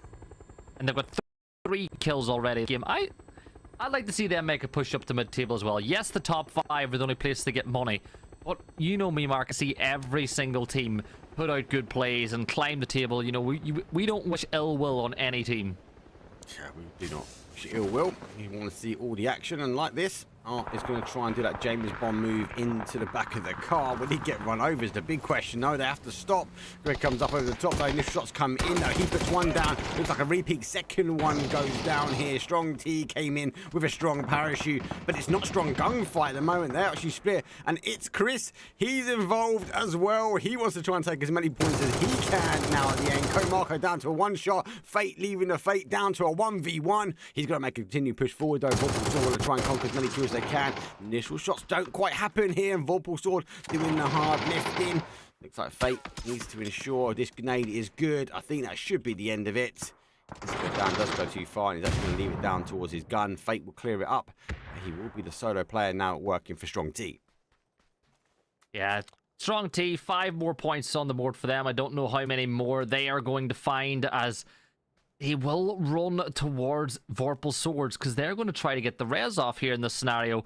Navi calling in an emergency pickup as well. It could be what we speak about though, Mark. You send 1 player up into the sky to get an idea of what's going on. You keep everybody else on the deck. And well, 1 good nade from Fate here could do the business, because Habako is right there. There you go. Habako's going to fall, and Fate does a nice little bit of damage with the spray. But look at that. Alia with the MK from all the way downtown is able to find that kill. Down go Strong T and Gaimin Gladiators, hoping to just stay 1 step ahead of Pod Samulet.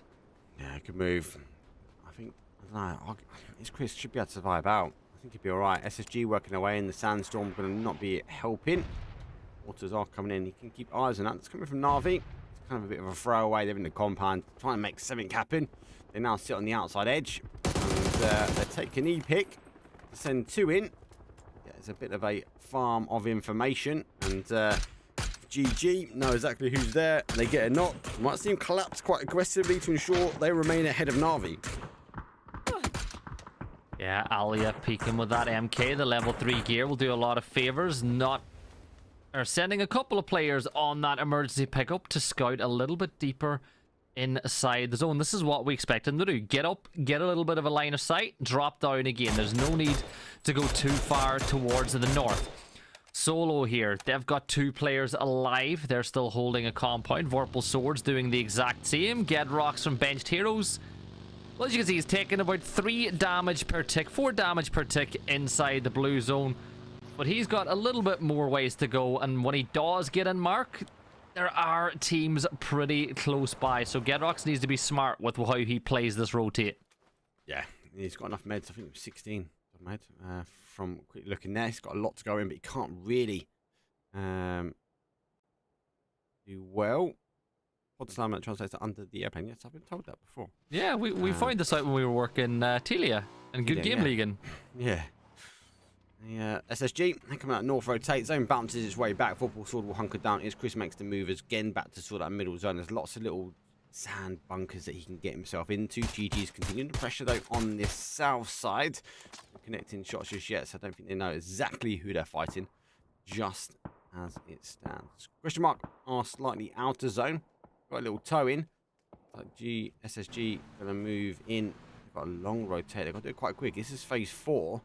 Does hurt a little bit, and as much as the bike made it look easy, sometimes the drive in over this train is never as convenient as possible though. But with 3 up, 3 on the roads, we're going to see SSG rotate around to the north. They should get pretty clear. It looks like our Saunabois is trying to rotate around to try and pick it up. Bench Heroes does go down and revive the zone, and Presenti says no more.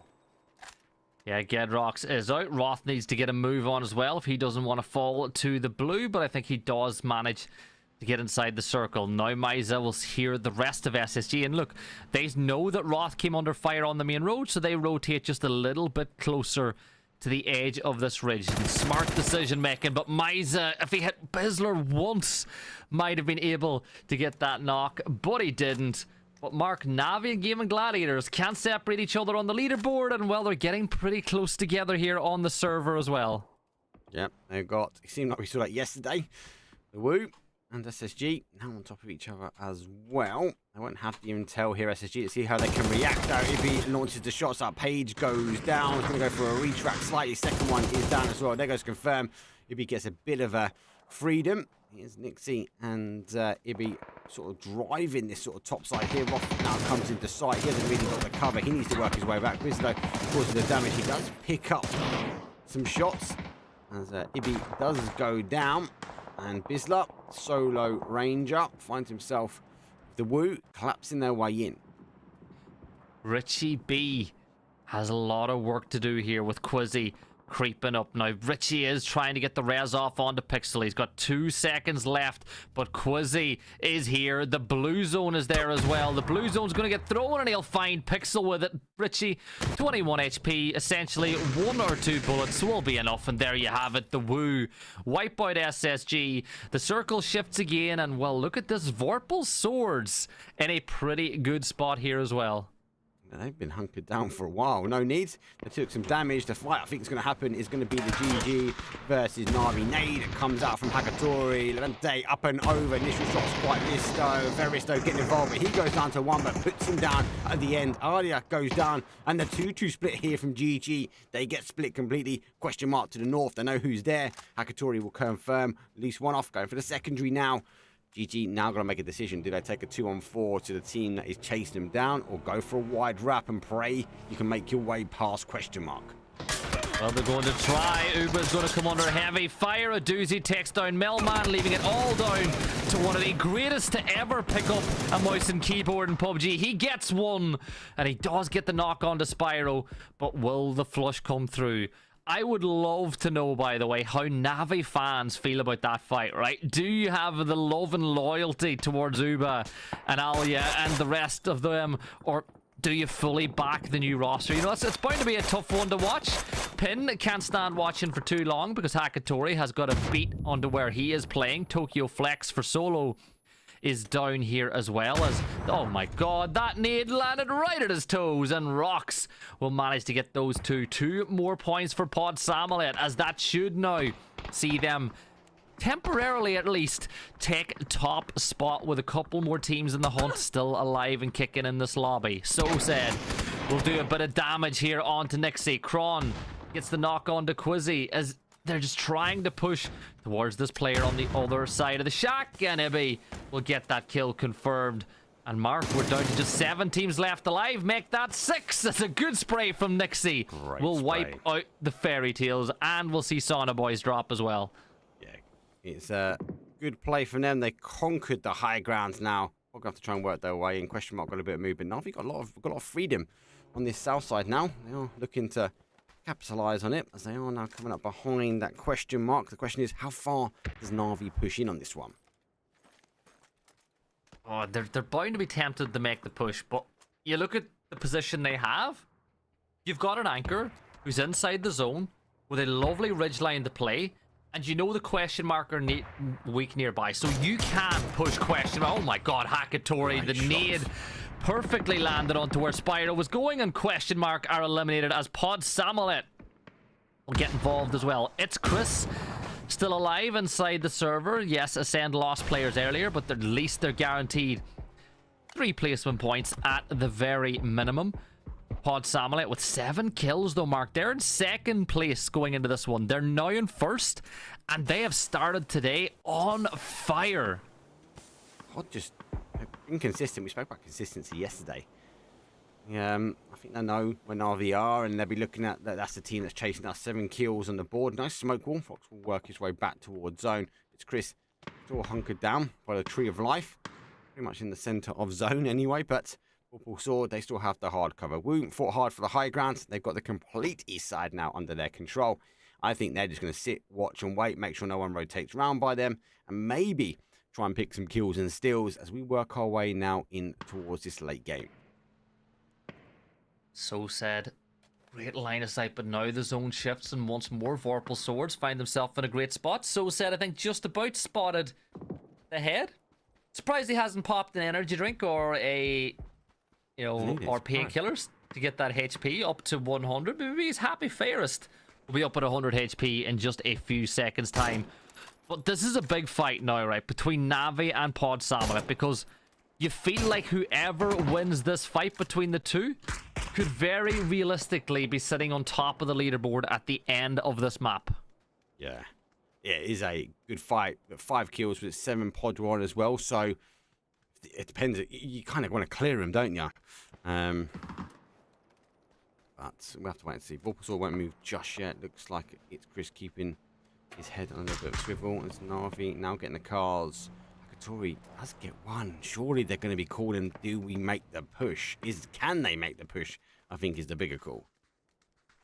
It's NAVI. NAVI can always push, right? They're confident. Whenever you've got a young roster like this who hit most of the shots they take, they're always going to be confident. And I think the big question mark for them over the course of the year will be, can they find that right mix that the old NAVI roster had perfectly down when it came round to PGC? That Bronco ain't going to travel too far with tires looking like that. They are going to get on the move as it's been smoked out. Shots will be fired, and there's a headshot. Fairest gets the knock onto Pin. Defex gets the knock onto Hello Senpai. He's going to get flushed by the Woo, and that's exact. Look, Defex actually gets that kill confirmed, but the Woo on 6 here as well. Everyone is going hammer and tong except for Chris, and Vorpal Swords are just chilling. They're having a great time. Yeah, there's no need for Chris to make a move just yet, but the danger is coming close. I think it's stopped by their own blue zone nades. They will take the final shots down. Holodox gets 1, and we now will go away to our top 4. The Tree of Life still fits Chris, keeping him there at the moment. But it's a 4 versus 4 V2V1. And the powerhouses on either side, west versus east. Vorpal Sword and it's Chris hunkering their way down. Vorpal Sword have a tiny bit of zone left. Just a little bit. A little bit. I think Chris should get spotted. Oh, I think that drop's going to be the worst possible thing that could happen. Oh, no, never mind. It's the other side of the ridge. I thought it was on his side, which would have been a death spell for him, but with the dropping there, Hakatori. You know what's going through his head, right? You know he's going, I want it, but it's bait. It's like Can we? Should we? The answer is usually no. Molotov with a nice angle, but he's going to get caught out by NAVI. Only 31 damage on the push. You can see that Chris is invisible. From this angle, he is essentially invisible. And that's what's keeping him alive. I think NAVI want to play north, right? But Molotov with this wonderful angle that he's got, and he can't hold it for much longer. He's really stopping Ferris Takatori, the plane, into this side of the bunker. I think NAVI wanted to extend over there. They're in a nice little bowl, but with the extension, they'll be able to close out at least half the zone. Molotov, as a single ranger, is just keeping them back. And you're right, it's Chris. He's invisible to him. He can't really pop up anymore. If he does, he's got 2 trees in his way, and one of them is Chris is under. Molotov, though, is now going to make the move. That zone is coming in. Phase number 7 does tickle just a little bit more than what's expected. I wouldn't be surprised if and Quizzy have no idea that it's Chris is still there. He's still in zone, though. It's phase number 7. We still have 4 that are remaining. Vorpal Swords, I think they're worrying about this next zone. Surely it should shift away from them, but they've got to make a run across. Should be pretty well kitted. What's that? 4 smokes, 8 smokes between them. NAVI hasn't got a lid, though, but they've got the util at least to get maybe to that mound in front. Just depends how much pressure we're going to receive between NAVI on one side and I suppose the Woo on the other. Yeah, Vorpal Swords have to leave in the next phase, right? Because usually phase 8 donuts, and even at that point, it'll see them need to cross the road, which, as you can see from their point of view, is not somewhere they want to be. Chris still loving life, still completely invisible. Could be a big problem for NAVI, because they have no clue he's here.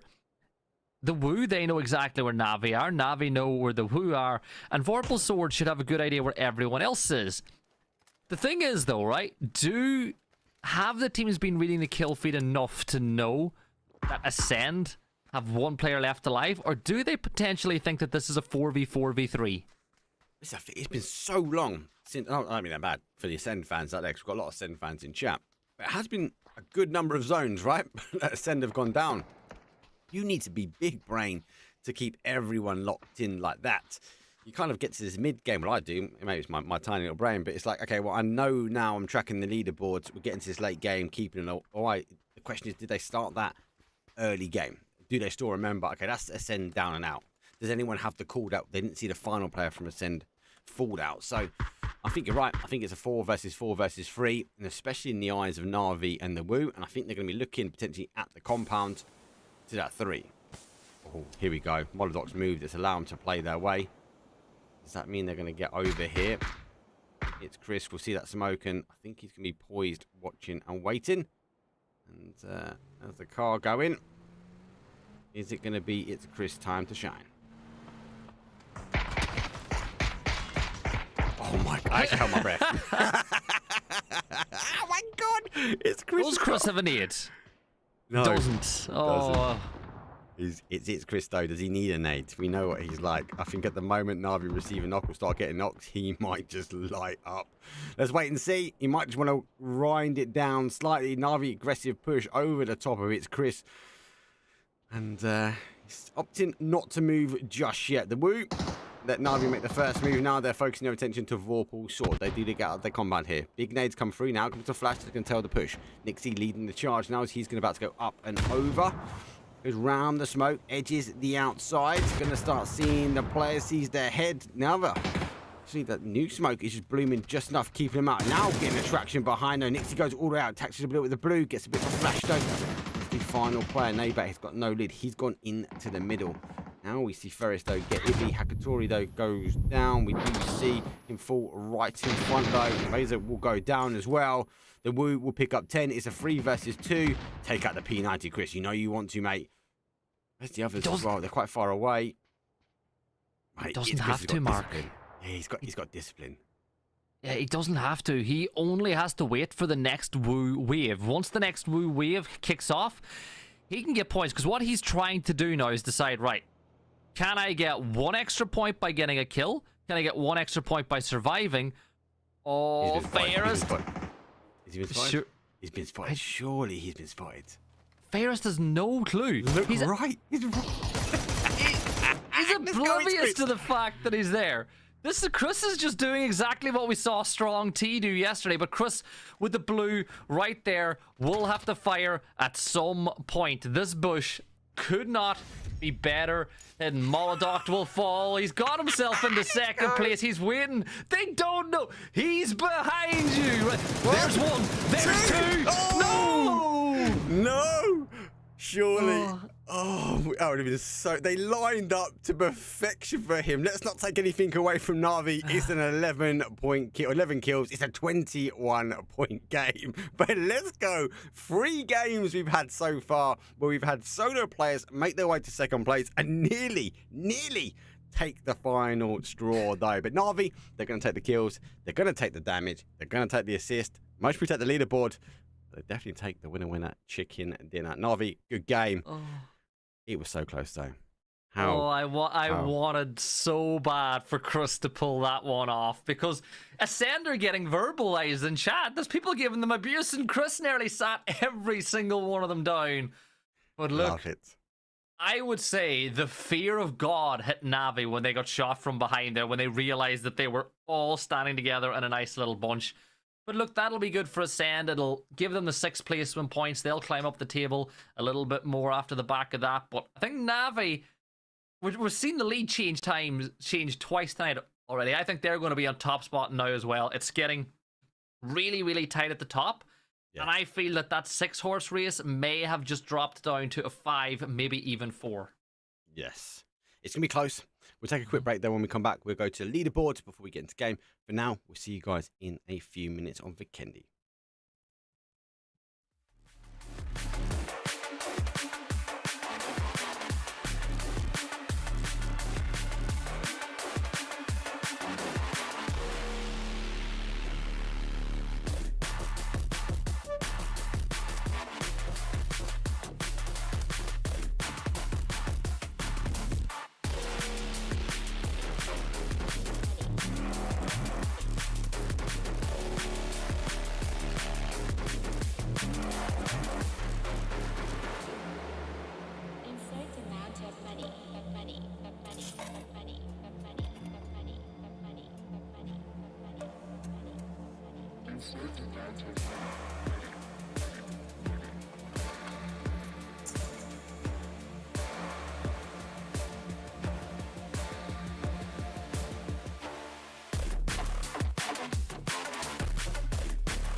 Damn, look at that, they broke the mold. Give you some more, make you overdose. Damn, look at that, they broke the mold. Give you some more. Damn, look at that, they broke the mold. Give you some more, make you overdose. Damn, look at that, they broke the mold. Give you some more. Damn, look at that, they broke the mold. Give you some more, make you overdose. Damn, look at that, they broke the mold. Give you some more.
Damn, look at that, they broke the mold. Give you some more, make you overdose. Damn, look at that, they broke the mold. Give you some more, more, more, more. More, more, more, more.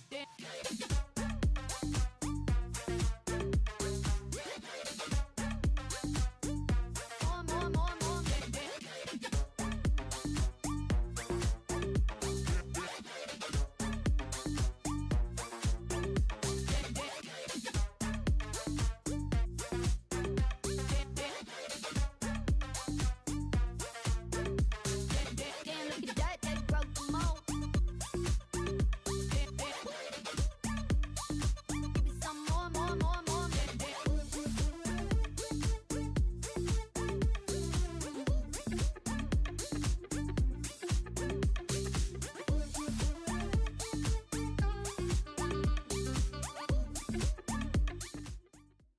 Let's go. Good games. Miramar done, dusted. No more sand dunes. But it does give us opportunity now to have a quick look at the leaderboard before we get ourselves into that snowstorm of Vikendi. Take us through the stats and facts. Well, that map win does put NAVI in the top spot, but they've only got a 4-point lead over Pod Salmon at Gaimin Gladiators, not far behind on 123. And then you've got a little bit of a gap to Vorpal Swords and Howl. And we said it's a 5-horse race. It may even be 4. Mark, if Howl wants to win this event, this is the map it needs to start, because if they don't put in at least double-digit points this time around, you can rule them out. Yep, ruling out is unfortunately not what you want if you're in their shoes. Look, we do have Bench Heroes chasing their way up. Didn't have the best start, working at a good ending now. They're only 12 points away, getting themselves in the money pot. The prize pool, $518, not 500, and it's from 1st to 5th. So again, there is a slight gap now. We are seeing that sort of 5th levitator. Well, Bench Heroes able to claim it, but for now, let's see what we can claim when it comes to Vikendi. It has been a heavy hitting map already. High kills. Let's just get into it. Here we go.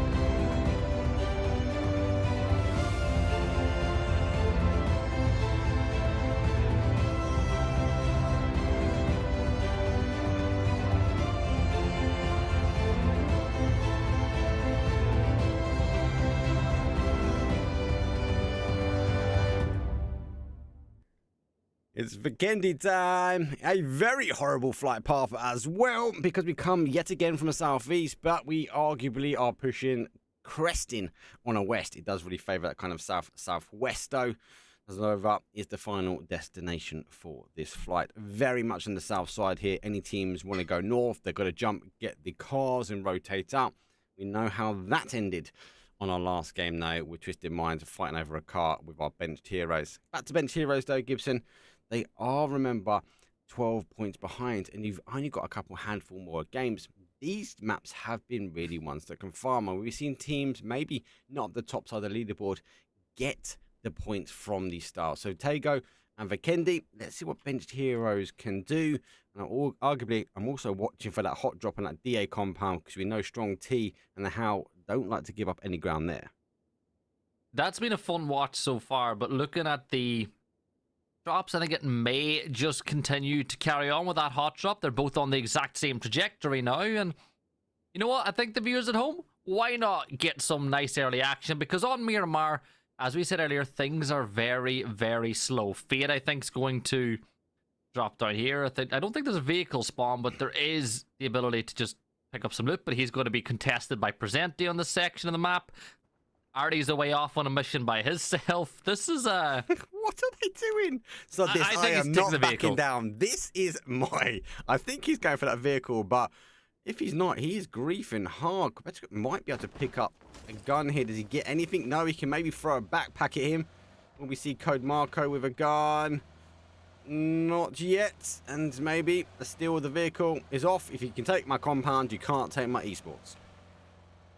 Well, take the vehicle, get out of there, because they're in a strange limit. I think Artie's actually got himself a nice little compound inside the circle there as well if he moves a little bit towards his north, and I think the rest of Strong T should join him in that section of the map. If ATX goes a little bit too far north, he could get caught out by Orgless and NAVI while you make your way inside the circle. Twisted Minds with the 2-1-1 split between Lumberyard and the two compounds just south of that. You've got Dino Land being rocked by the benched heroes. Again, you look at a map like this, Mark, and these compounds, right? There's more than enough loot in either one of those Twisted Mind spots for all four. But they're going to spread out. They're going to get what they can, get a couple of vehicles, and reconsolidate a little bit later in. It looks like Pod going back to their normal drop. Be high up. They do come back this way, and they will have a look on towards that kind of DA compound. Just in mind, mentioned really big split. Ascend going for their normal drop zones. They're going to take the, I suppose, the car, rotate all the way around, take the sights of Vikendi in. The Woo, it looks like they're working their way back now towards our zone. GG's will be happy. They're in the middle here with the castle. NAVI on a 2-2 split. We do talk about a lot when it comes down to Vikendi, the higher ground, and it's worth mentioning there is quite a lot now in the south side. So I wouldn't be surprised to see teams maybe hold maybe 2 in a compound, but maybe send 2 up, or teams actually collapse 4 to take some of this high ground. It's definitely kind of divided up. It hasn't really got the elevation compared to some of the other maps where it's just like, hey, do you know what? It is one's higher than the other. It's quite consistent across this map. So GG's got the options whether they want to go east or west. NAVI might work their way down towards that east one and fight it out between Vorpal Sword. Vorpal Swords, again, a team that it's been curious to watch, but Howl, they're just creeping up inside them. Yeah, they're ready for the fight anyway. Presente's just been spotted out. He's with the Bison at the ready. We know at close range that gets the little bit of damage bonus, but he's sprinting back towards the rest of his teammates, and the Mad is chasing him down. Pin needs to provide some cover from the other side of the road, but there's Code Mark. Jumps up at the top, gets one, and down he falls. Hello, Senpai. Does manage to get Code Marco, but Quetpa is there to trade that one back. Nade. That's a lot of damage done, and he takes down Quetpa and Rune, and he does a lot of damage to the Mad. There's your one tap. Howl eliminated. And Mark just happened. Dare we say that's the end of them in this event? What was it? What? How were free? They had the DA compound. They didn't have to aggressively push. They actively went away from zone. I suppose they saw the car from Pod go by and they were like, hey, let's take the opportunity while we can. We need some points. These guys will be not looting, or they will be in rags. But never underestimate Pods. They've been consistent, and they're able to deal with it. I definitely felt like that winner nade came in. That was a game changer. That really put a wound into the pack, and it was only a final couple of shots though. They do lose one though. Pod 4 kills on the board, and Howl already out, and we're 11 seconds away from zone coming in. Yeah, that's quick. Not the ideal start for them whatsoever, Mark. They're not happy with that at all. Vorpal Swords pretty happy with the fact they're being gifted a drop over by the coast south of Trika. NAVI have center zone as well. Mark, what do you think they're getting? What gifts are in these boxes? Well, it was all MGs yesterday. Surely we're not going to have a raft of MGs again. Maybe a P90. We got P90s earlier. Let's see what we're going to swap out to. Goes for the vest and MK. So double MK and MK last round as well. So maybe MKs are the flavour of choice for day number 3. Well, yesterday we had plenty of MGs, right? We had a gunfight that had three. What, there was 3 or 4 in Miramar, right? In one map. Same. Yeah, we had, I think 3 because we had, was it Nixie? Nixie had one. Fate had one, didn't he? Fate, there was one other lurking around. I think I'm thinking question mark, but I'm not quite sure on the third. But I do remember seeing 3, and they were quite end game. Like, you don't want an MG running through Lost Leones. Like, no, you hear that coming through, you leave the town. And everybody was struggling with ammo as well. It wasn't the case where they were blessed with tons and tons of 7.62. Yeah, Nixie, I did great peaks on him, yeah, but he went down, didn't he? And again, if you reload, unfortunately, it takes so long, you find yourself in the next zone. But for now, it seems are making their way in towards zone. You know, I see Saunabois now take the south rotation, SSG the same. Send a really wide split, but I think that's an element of the zone itself. Pod chased down, defended, they'll be looted up, working their way in. And Woo, last team coming in this sort of north side. Vorpal Swords, do you get that one? And Fairy Tale work their way into town, but question mark work their way in. And looks like Zub, Fairy Tale, another team looking for points. You can just see the stance now of people. This like normally wouldn't go aggressive, wouldn't push this all the time. See now, some teams are rolling the dice. They're being a little bit more risky. Yeah, Zub. You know what? Zub's been impressive, hasn't he? We've seen some nice shots come through from Fairy Tales. They've actually been putting in really good kill counts. I think their big problem has been presence in the late game. They're not maybe there as much as you'd like to see them. But again, that falls under that consistency problem that so many teams in this lobby and so many teams globally struggle with. That's the difference between good teams and great teams, Mark. It's the ability to do it consistently, map after map after map. And you have to say it, the likes of, the likes of NAVI, the likes of Gaimin Gladiators, the likes of Vorpal Swords, they have been consistent this week. Yes. And over a 3-day course, consistency does get you the money potentially at the end of it. So, let's see what we can do. As I say, we're on our last stretch now, final day. It's been a good couple of days. SSG, they're taking that seaside route. We are now seeing teams like Saunabois start to appear on the feed in front of them, but they won't know just yet. It is a fight for the high ground. Sodo's taking some of it. Looks like we are Saunabois taking the other, as Question Mark took that compound the other day, and it landed back towards them. They played it really well, so I think they're hoping for a little bit of a repeat. They have, but a little bit further into the centre, maybe centre north here, Orgless. They're trying to do the same onto NAVI. Yet again, holding a 2-2 split over the top. It is kind of high ground versus compound at the moment. This could be that first point of contact here, and when you are that first point of contact, you need to win your fight. There's only 3 players of Orgless still inside the server, so it's very important whenever you are down numbers as well that you don't take any unnecessary risks, particularly as Phase 1 still hasn't quite closed yet. Mark, I do like Vikendi. I think it is a nice change of pace on the Miramar. This one's probably the calmest Vikendi we've seen yet, though. Yes, the last one though, isn't it? There's only 3 opportunities to get points on the board, and as I said on the break, some of these teams, was it 13.1 week, 14 point for some of these kills. All right, so that's big points. These are big changes. We said that we've got a team like Benched Hero. They're only 12 points away. On average, we've seen more points come from kills in this single map than we have. Boo, Monodots will put extends down. Talk about the Benched Heroes. They need to keep 4 up, so they should collapse this pretty quickly. Can't imagine the Woo fully sending over. And correct me, they are going for a full send now. They are rolling the dice to expect that he might be the only one over here. And Benched Heroes, who need 12 points, they're going to have to do this now as a 3. Yeah, point for the Woo, and again, they're having a better day 3 than they had in the previous 2 days. It's something that you want them to see, but it's a team that I think still has a lot of potential. You know, they're one of the teams that they've plenty of experience. Going for a crash. That happened the other day. So, full PUBG crash. We saw that the other day. So apologies, guys. We'll quickly throw to a very quick break. We'll get back as it's asking me to send a report. I'll get you straight back in. We should be able to get straight back into the game. We had it on day number 1. So apologies, guys. Quick break. I'll see you guys in a second.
Yeah.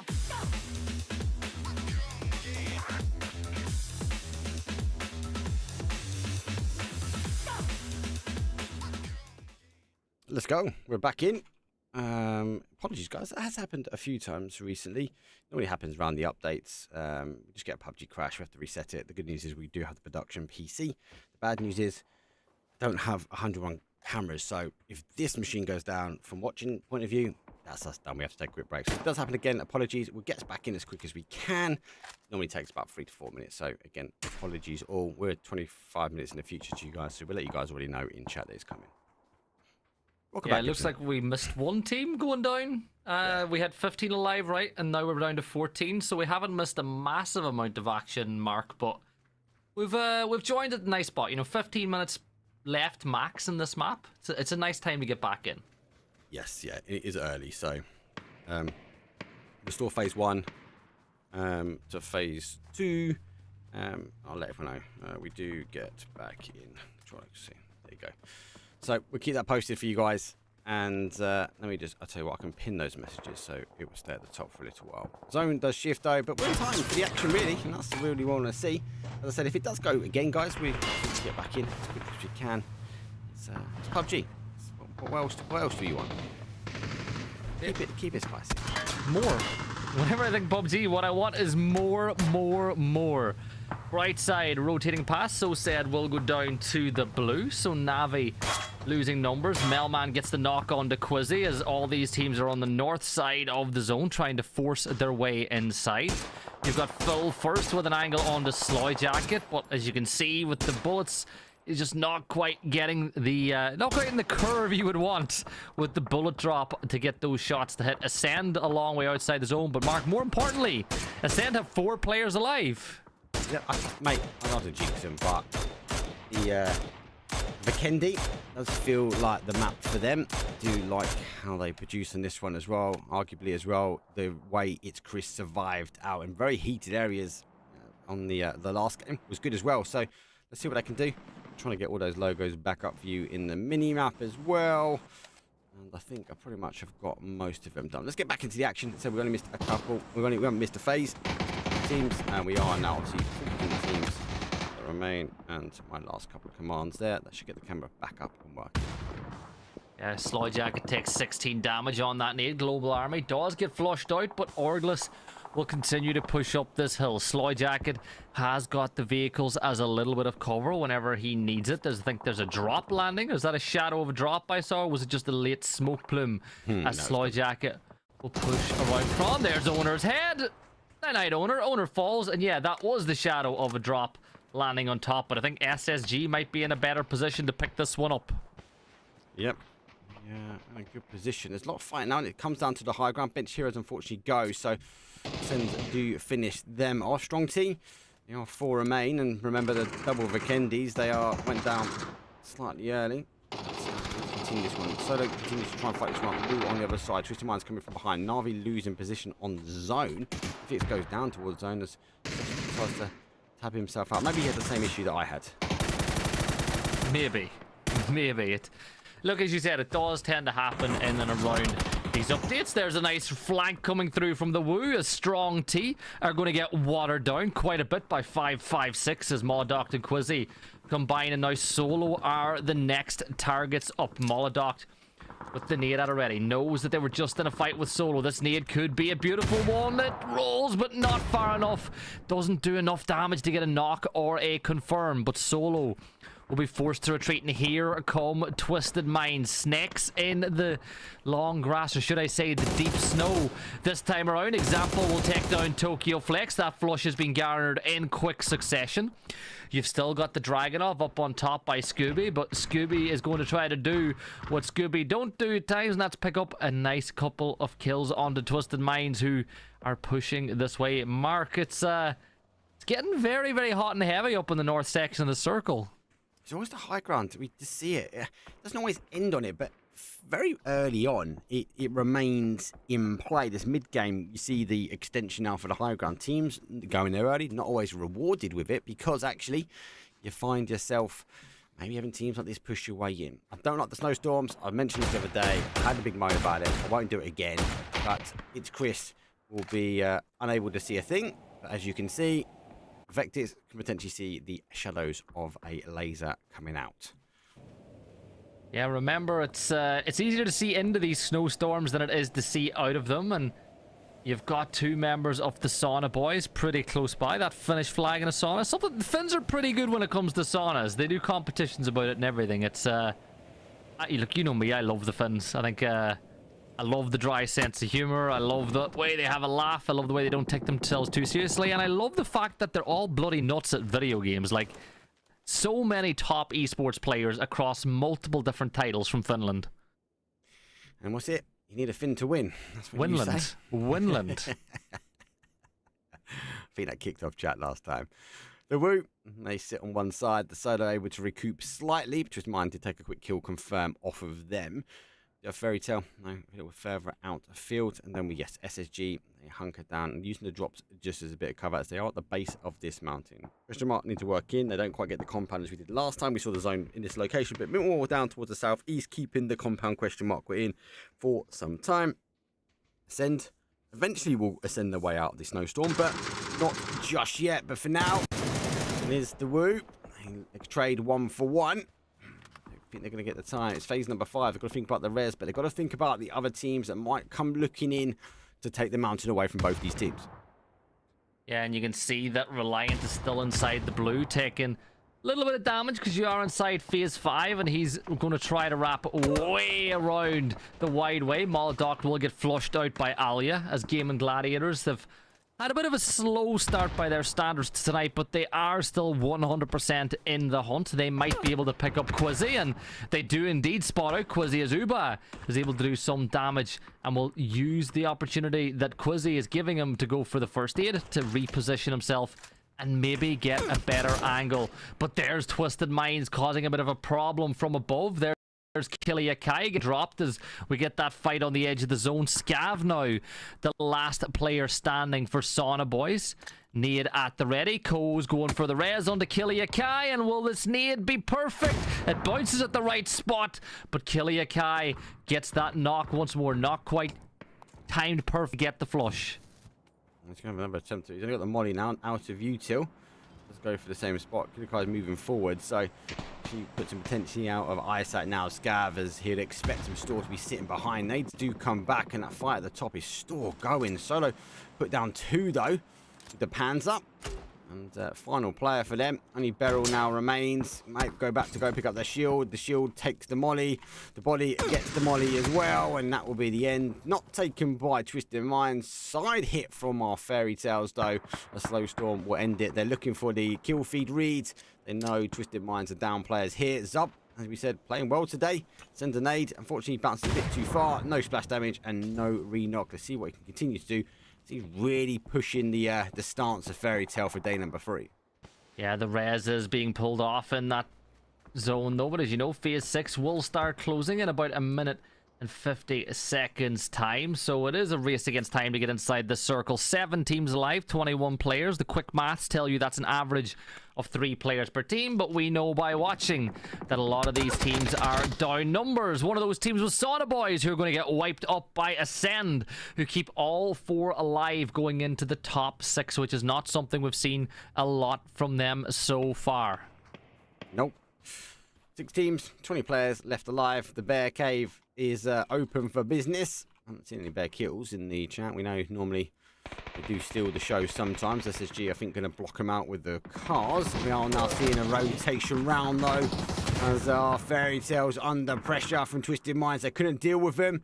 Right side, as a result, goes down. Zub is DBNO, and Slow, he's a little bit further back. 1 hit for him before he goes. Fairy Tale might need to rethink about this attack, as they are just laying low now for the end game.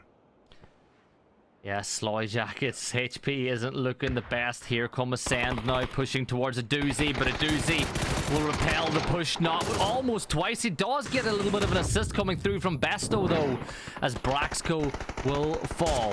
Kowo spotted out by Phil first, and there's only so many spots that Kowo can peek from with the blue at his back. Besto takes down Kowo, leaving it all down to Kiliakai. And what can Kiliakai do from this position? We've seen them sneak their way into the top 4 already, but something tells me that question mark are not going to let that be the case this time around. Nope, I'm going to try and get the reses in. Look at GG, they are wrapping their way round, so trying to deal the damage.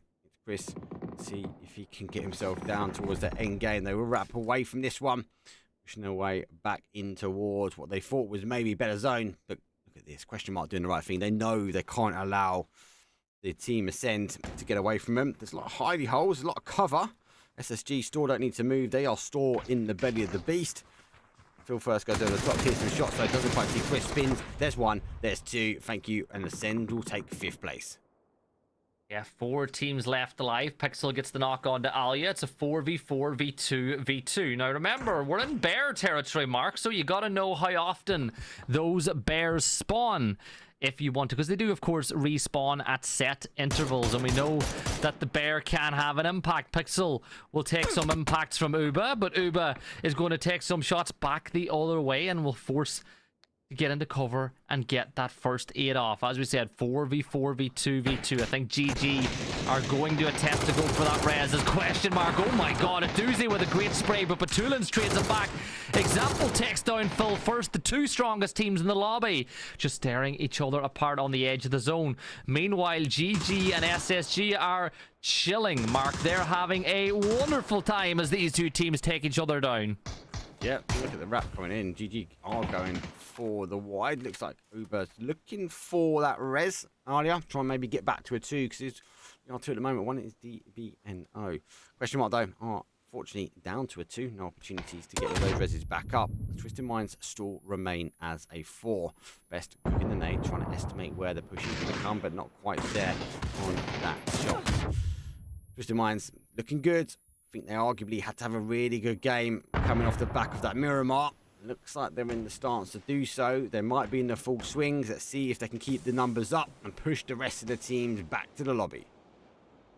Yeah, question mark really could have done with getting some of those kills confirmed. And there's Uba. 2 more points for GG as question mark fall. Wow. Page drops a absolute heat-seeking missile nade on top of Uba, and now they'll turn their attention to Alia. NAVI are probably the biggest SSG fans going right now as Pixel confirms out that kill. It's a 2v1 v4. Twisted Minds now take complete control of the high ground, and Page really needs to not get knocked here if SSG want any chance at all. Nope, keep the pressure. Don't allow them to move down. Let them wrap their way around and find the angle. Get yourself into second. There goes the first knock. They're looking now target acquired, pushing their way down. Example, pushing forward. Great cover, great spray.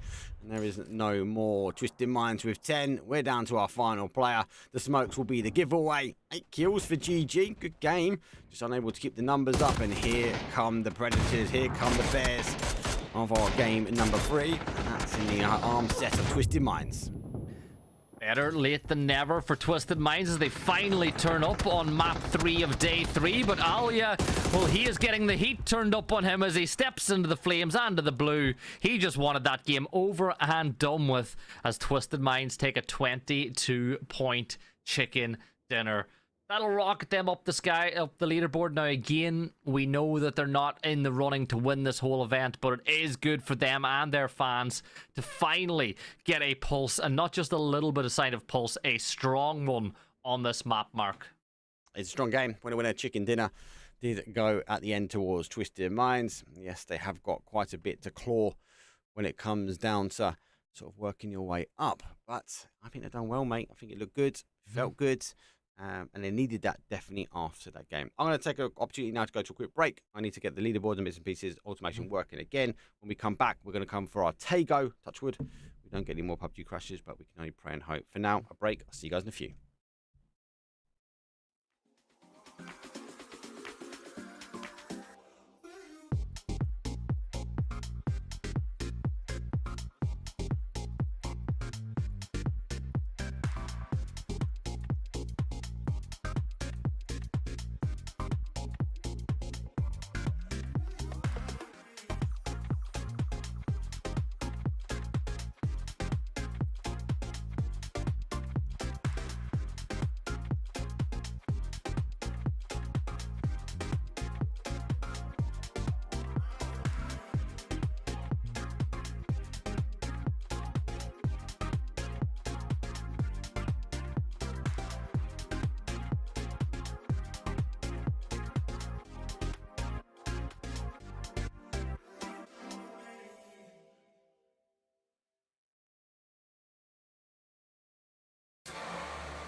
Insert amount of money.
Damn, look at that, they broke the mold. Give you some more, make you overdose. Damn, look at that, they broke the mold. Give you some more. Damn, look at that, they broke the mold.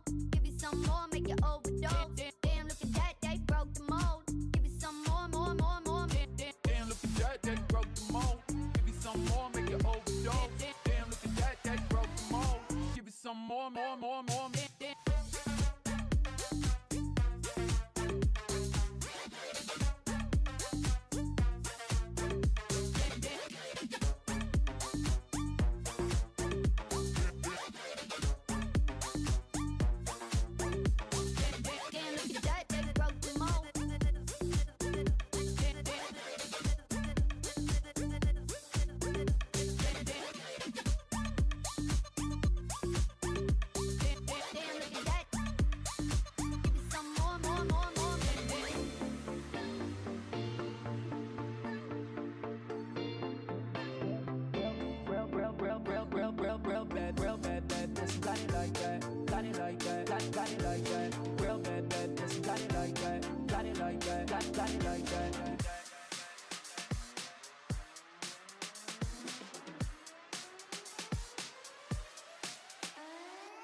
has been good.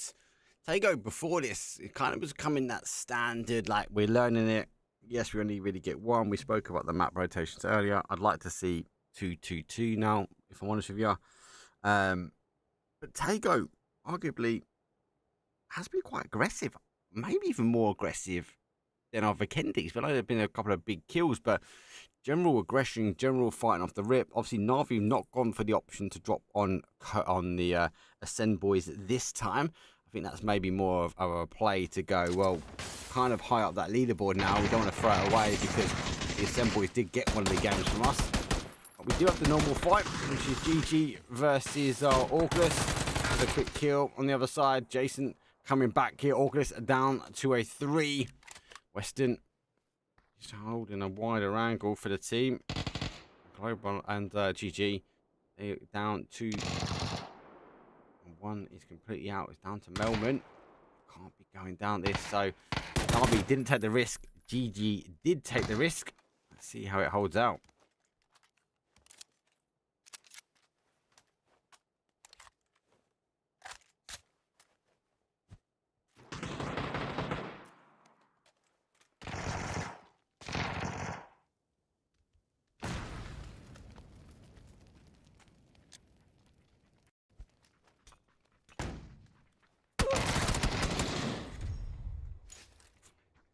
Nope.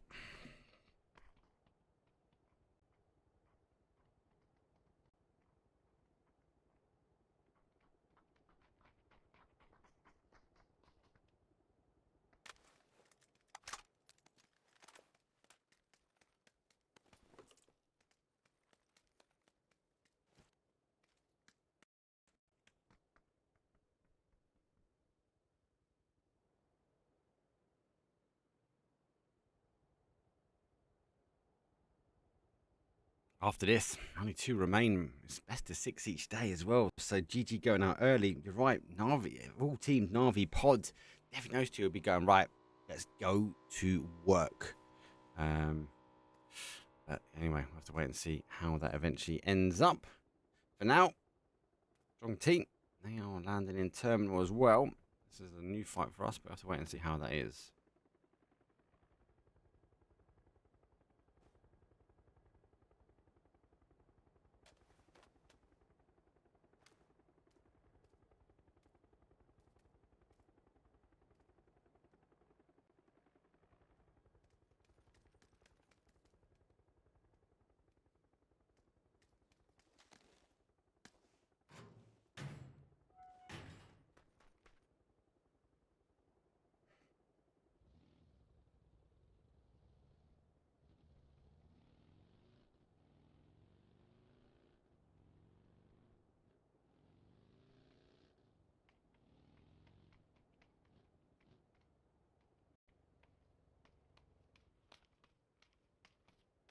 It's disappointing. That's a strong T on paper, and in scrims have been doing quite well. You look at the players, and they're pretty stacked. 2x Donk, well refined, well solid, doing consistent. Coming to the event doing consistent in scrims. Come to the event, don't get anything going. And yes, it's 3 days. Yes, it's best of 6 each day.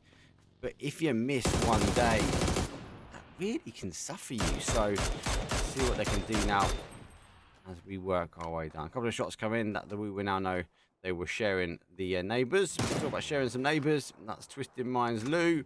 Got Vorpal Sword right on his doorstep. Baku shoots down, but Lou retreats back. Level 1 vest. He can't be taking hits like that. Woof.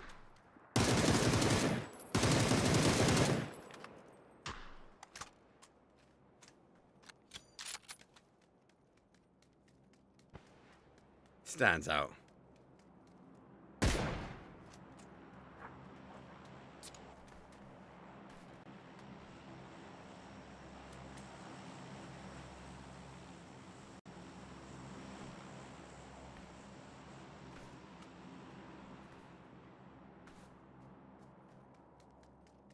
Keep the numbers up. We know Tego is hungry for players, so like the wrap, like the disengagement, let the team go, and Wait and see. More fights though. Buxan, Vorpal Sword, disengaged from one, goes to another. And the two remain. I'm kind of out the fire. Can't they frying pan into the fire though, and the fire seems to be the question mark here. We'll disengage slightly. Vorpal Sword, though, we know, again, a team that can fight on twos, and they can fight quite well, but question mark, arguably, even as a two, are really strong. See what they can do now as a four. Let's don't.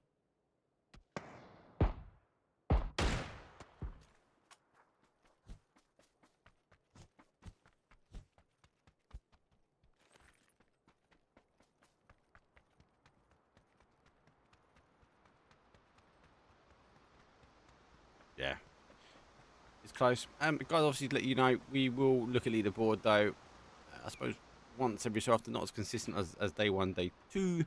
Just because we want to get the games. The games will turn around as quickly, but obviously, you guys can, if you want to follow the leaderboard at any time, you can. !Twire or bracket leaderboard. All the numbers and scores on the doors are provided by the amazing Twire.gg. If you haven't already, you can get subscribed. Go show them some love and support, and obviously with that as a benefit, you get to go back and look at your match replays. You get the 2D maps. You're able to draw on them as well and take them and save them. So again, really good. It's like a couple of quid, not even that. It's crazy when it comes down to actually what they're charging for, actually they give. And obviously you got the fantasy stuff as well. So again, you can support them on the fantasy stuff. We've already seen the Asian Cup kicking off. That's been good fun. You mentioned about the global PGC skins. Actually, in that cup, not one player has it. They all went for the white ones. So maybe the blue skins are just a bit of a standout you don't want to have.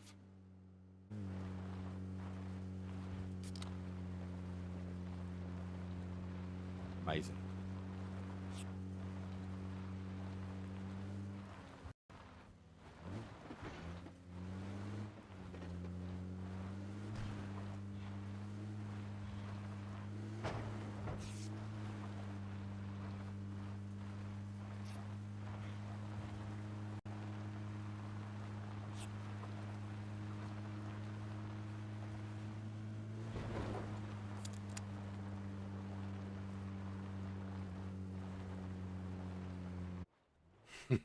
Not in the lobby.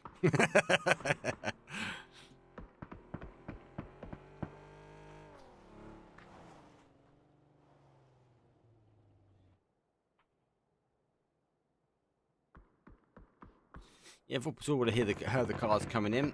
They are under engagement. So Vorpal Sword down to their final player now. So Baku, strong player. I know he's coming under a bit of criticism sometimes. I think he's a really good player. I think mechanically he's good. His IQ is insane. And he's just one other thing that we never really talk about, consistent. He's always consistent normally.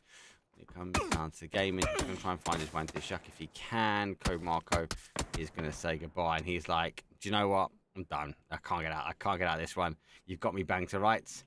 Unfortunately, he will give that kid up. Code Marco, another player which is hyper consistent as well. Spoke about them in that pre-show. That's the one thing Howl just need to synergize, is that I think Code Marco operates at a different pace than what they do. That won't take long to fix, though, right?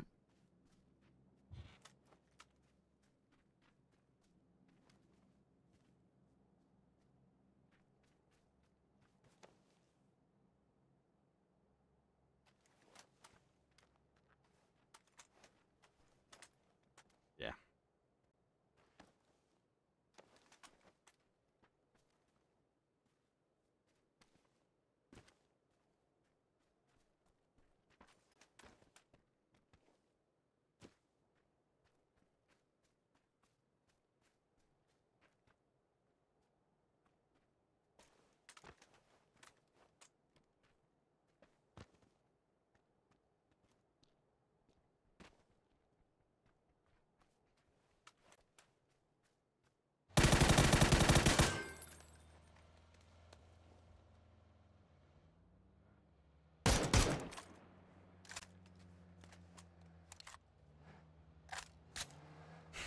A dribble. No. You love it. But it does attract the zone. That's the thing. So teams will be watching it. You can see from the stance that some going up for the top. I expect him to go high. Come back down to that low side. It's favouring that east again. Saunabois' position. I really like Bench to Hero's position. They couldn't quite make it work that last game with Vikendi. Let's see what they can do in Tago. See a flare going up here. Navi working their way in on the east. SSG want to try and work their way through, but unfortunately, we do have a strong T team in front of them. Like our pod team trying to get some shots maybe onto Orgless. Good connection from Hello Sumpire, but doesn't quite get the knock that he wanted. Orgless work their way right next towards Howl. Maybe Code Marco clear one to get those knocks as well. There we go. Code Marco puts one on. We say goodbye. Orgless will lose one more. The others should remain through. Oh no! Correct me. Howl are not done with this team.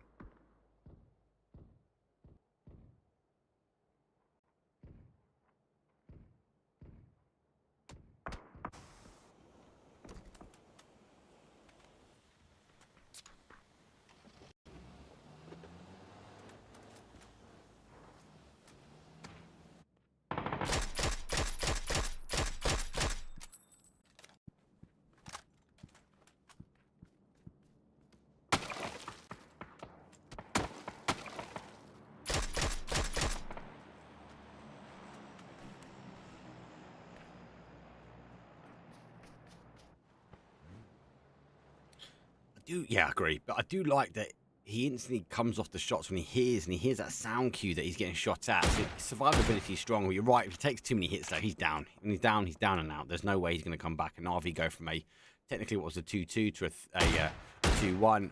If he goes down, I don't think there's no resability for him. So he'll be down and out, unfortunately. So we'll wait and see. Ascend. Going to be holding their side of zone now. Fairytale's not too far away from them. Solo taking the high ground. We see Twisted Minds with a split 2-2 on the compounds. They're taking the low ground. Orgless, saw that rotation. They end up as 2. Not in a great spot, though. I think they're waiting now for the zone to continue to rotate down. But you mentioned before, you might go back to that dribble on the east. We need to wait and see. Zone is coming in. Strong T on a bit of a split. And Art is rolling in behind. I wonder if Pixel knows about this. He isn't looking back that way just yet, and looked like he zeked the vehicle in. So Art is undetected in the northeast corner at the moment.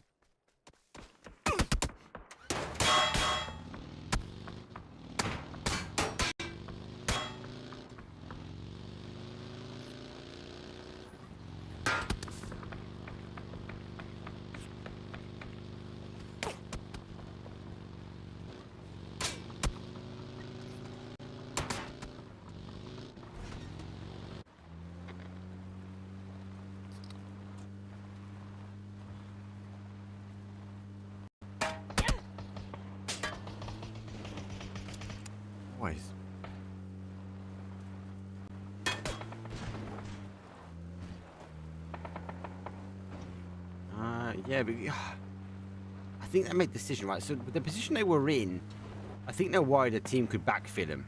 So I think that's why they've played back. Maybe just now wait for the zone to come in, wait for the zone to play, then go back to that position. The position they initially took, Gibson 100% right. They've got that ridge line. The danger is the backfill here. 14 teams, 51 players still remain. Store a lot of opportunity for teams to wrap in on that east. They just need to control it, and they're making adjustments now to try and hold that one out. They want to play a strong game.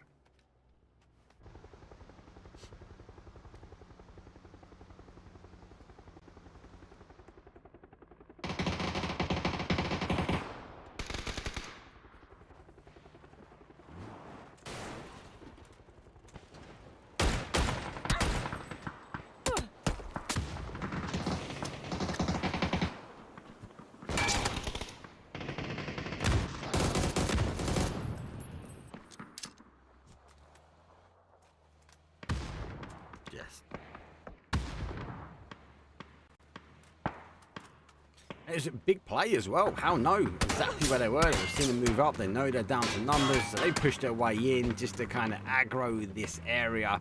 Aggro, it's not going to come from our Koro and the boys for Ascend, as they will now leave this area. Phase number 3, they want nothing to do with it. They can hear there's far too many shots. There's too much going on.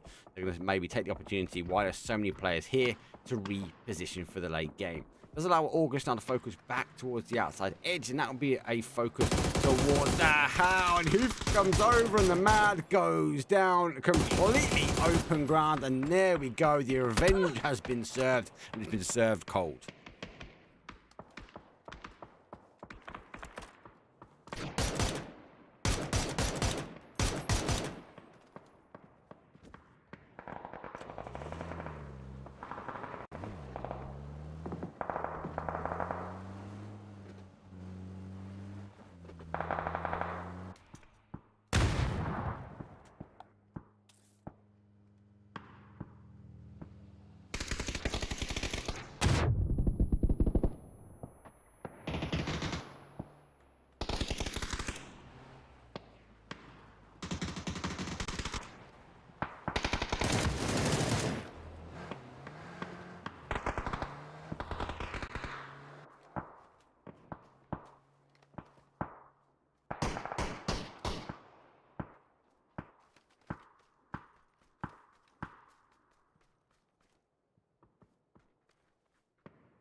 difficult. He went a completely different way.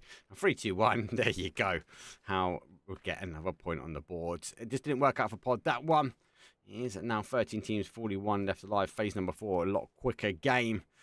As I did say before, for me, Tago was slowing down. Teams were getting used to it. It just seems like it's pedal to the metal 2024.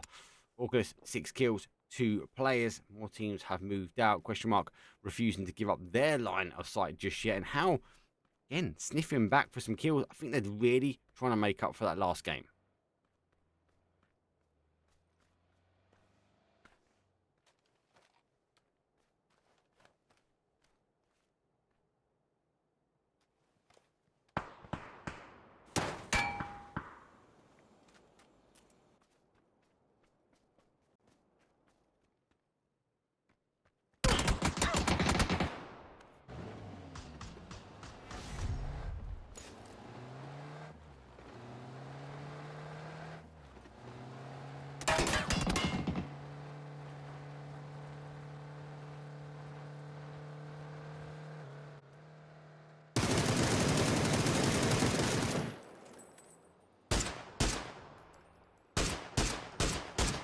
Oh,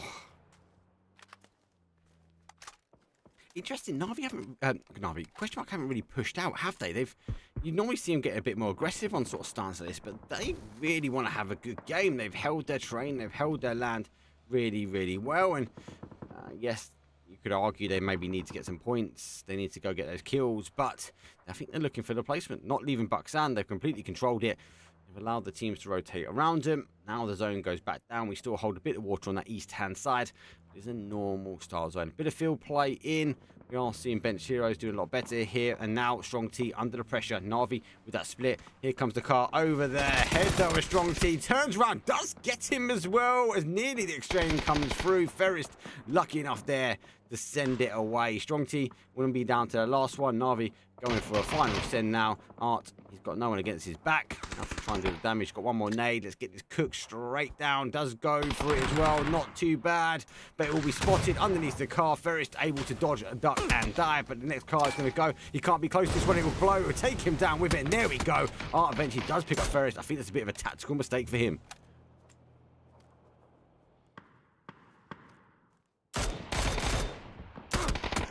Jeez.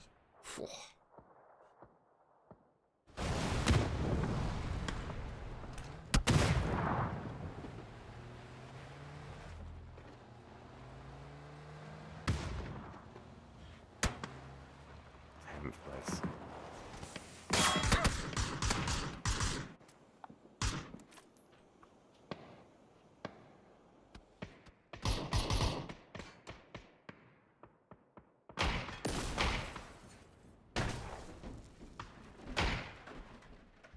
Shift, mate.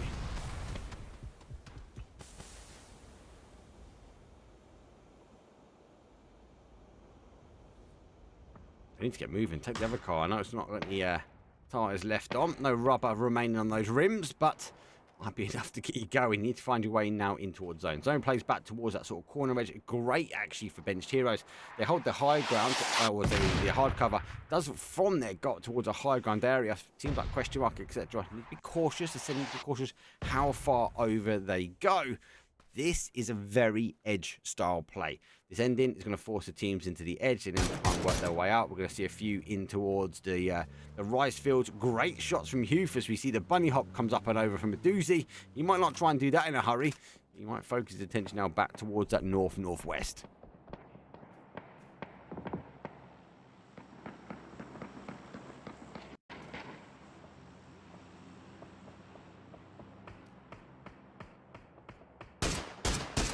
Oh, so unfortunate. Oh, my days. Oh, my days. Global Army so unlucky with that. Line the shots. He went down. SSG getting involved now. Pixel puts down Perfect Example.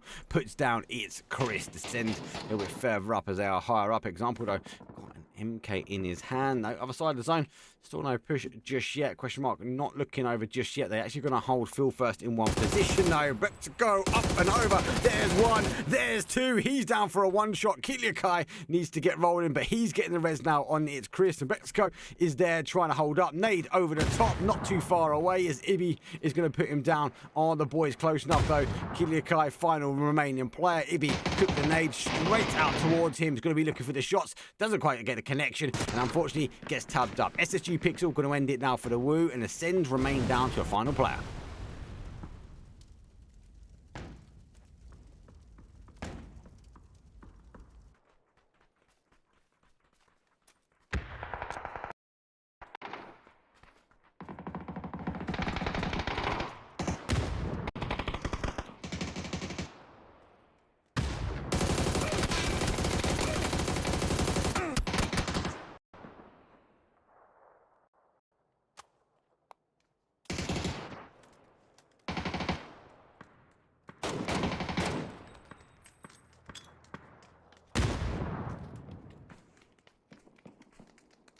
Nearly a full house, but not on the zones. We go from a phase 5 to phase 6 and we get our top 4. Insanely quick game. A little bit of a slower start. Moves into this insane momentum shift though as Twisted Minds Lou puts on one, but Jet Drop says no, you cannot push though. Benched heroes might be benched, but we've got the numbers. Going to take the opportunity now to get the res. Chaos though unfortunately goes down. Jet Drop's not going to come off that res and take on Perfect. It's down to a one shot. Needs to be cautious. Now Dante needs to get here as quick as he can. 28 seconds remain. Going to sacrifice though Leash, I feel, as he is going to pop that blue zone nade. Perfectus though not bad. Nice flash comes over, taking the damage now, but the player is here. Dante provides some cover. 2v1. Good nade over the top, not too far away. Splash damage will happen though.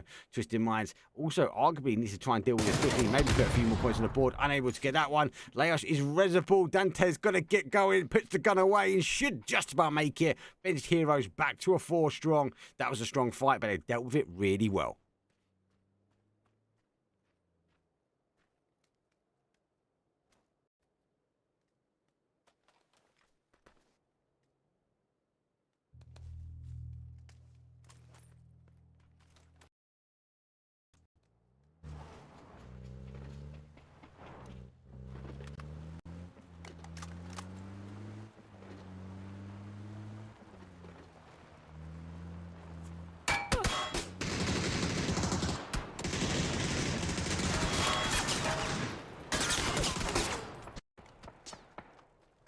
Love it.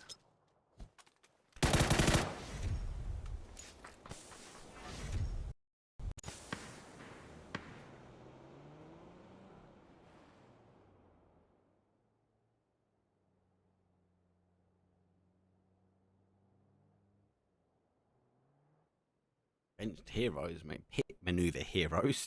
Down pretty quickly. Unable to escape here. Question mark. Reposition as well. They kind of go for a 3-1 side. Now they go 3-1 back the other. They want to try and hold on to this high ground. Hearing those cars move. I think they know now both the other teams down are a little bit lower, potentially in the rise fields. Scoop, though, he's a little bit higher up. He's laying by the rock, but the moment he sort of stands up, he's going to be peeking and might be isolated here. Question mark. They're going for a wrap. I don't know how far down they want to go. It's not that far. Doozy though is just having a little look here. Let's wait and see. Every player left in lobby has the knowledge, has the IQ to close this one out. I think this is an argument between high ground versus low ground and maybe where the next zone shift's going to go.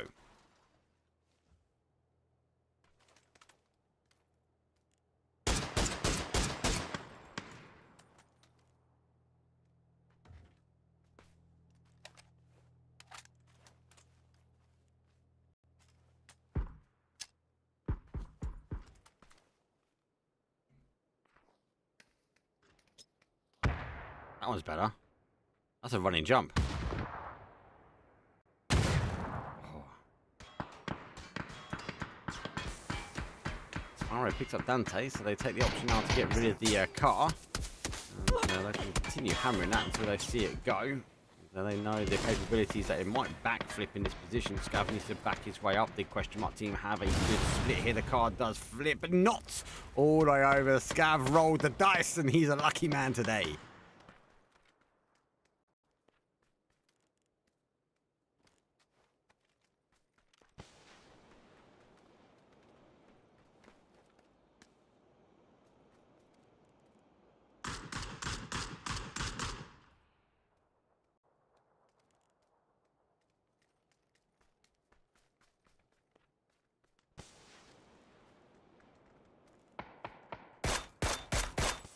shot.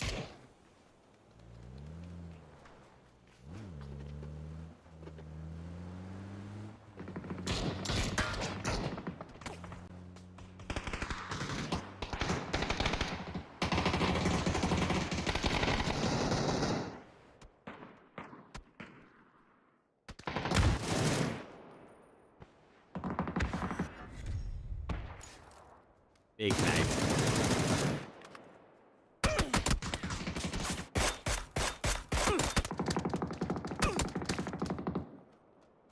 Oh.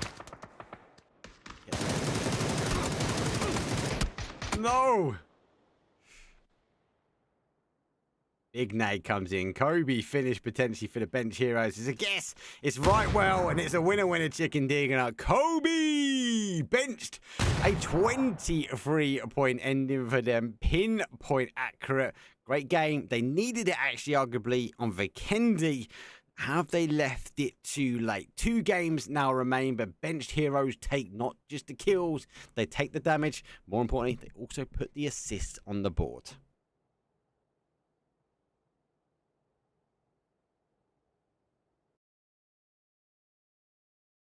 Well, they needed it, right? They needed it from Vikendi, but them going down a little bit earlier forces different an argument. They actually went back to lobby and went, do you know what? We need to go big. Nice play. They moved their way to the compound. Obviously, earlier on, big wrap comes round. They didn't extend out towards the water. They waited. They rolled the dice. The zone came back to them. And then when the zone played past them, they still held on to that compound. We saw them extend a little bit higher up on that sort of north section, but not all of them. They still ensured that no one backfilled them. They ensured no one on a team like NAVI, etc., played in, or Strong T played into that compound. And as a result, they controlled that north side of the zone. Once that was done, it was a matter of play. They worked their way up, got some initial kills. Good push, though, onto that Twisted Minds. And good retract back into the bottom of the hill, leaving question mark, though, up there. Nice play. Lots of action. But a very, very quick game. I'd say it's one of our quickest games so far this evening.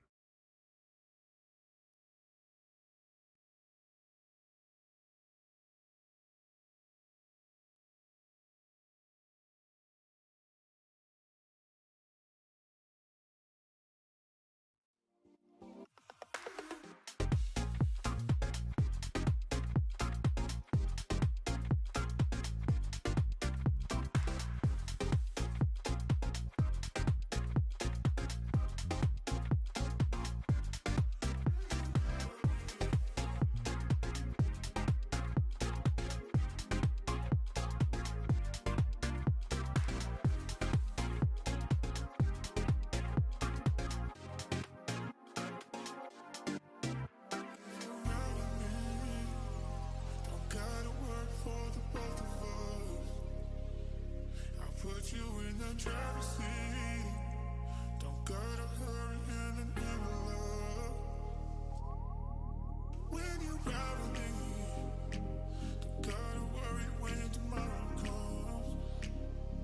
I'll put you in the driver's seat. Don't gotta hurry, no, 'cause we stay in control in the name of love.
Damn, look at that, they broke the mold. Give you some more, make you overdose. Damn, look at that, they broke the mold. Give you some more, more.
Welcome back again, everyone, and hopefully you are now hearing my voice through the airwaves. If you are and you wish you weren't, I apologize. If you are and you're happy, I'm on your side. Look, we had a VMix issue. It happens. Technology's there. The funny thing is, Mark could hear every single word I could say that whole time. It was just you viewers at home that couldn't. But anyway, getting back into it, this is the penultimate game of the final day. Flight path coming in from the west coast, making its way southeast. You call that a 9 o'clock to a 4 o'clock flight path, Mark, and it's very skewed to the southern side. It is very skewed. Not as skewed as that last round. Guys, we don't make the call in the 25-minute delay. It's not us. I don't like it. I'll be honest with you. Because if we have a fault, it's a whole game write-off, give or take. So, it is what it is. Let's move on. 2 more games remain. 5 teams looking to get the placement money secured. For now, the zone has, or the flight path has given us the opportunity for the teams to crest out. Looks like we've got 1 DC, as we've got 63 in the lobby. And we're a second away. There we go. The zone comes back. Early flight path up in the northwest corner. Again, I've got to look at this Gibson and go, Everest, mate. Just we saw it yesterday. It retracts back that sort of zone. Look, I think because we got denied my incredible. I'm sorry, I can't even say it. Since you didn't get to hear me cast the last map, I think we should go to Zarky for the circle this time. I'm 95% sure it ain't gonna happen, but I would love a Zarky finish. Again, technology issues, these things happen because we're rocking on a delay. It takes a little bit of time for us to fix it on our end. So I hope you enjoyed the last map to get an idea of what it is like to go crazy and talk to the voices in your head, because nobody knew what I was saying, and Mark was agreeing with me. He was laughing. He was having a great time. All lies. All lies. You weren't here, mate. Don't lie to the people. I think to fill the viewers in as though to what's happened though, because we've not seen the leaderboard between those maps. Gaimin Gladiators are still on top. However, there is a caveat. NAVI are level with them on 137 points each.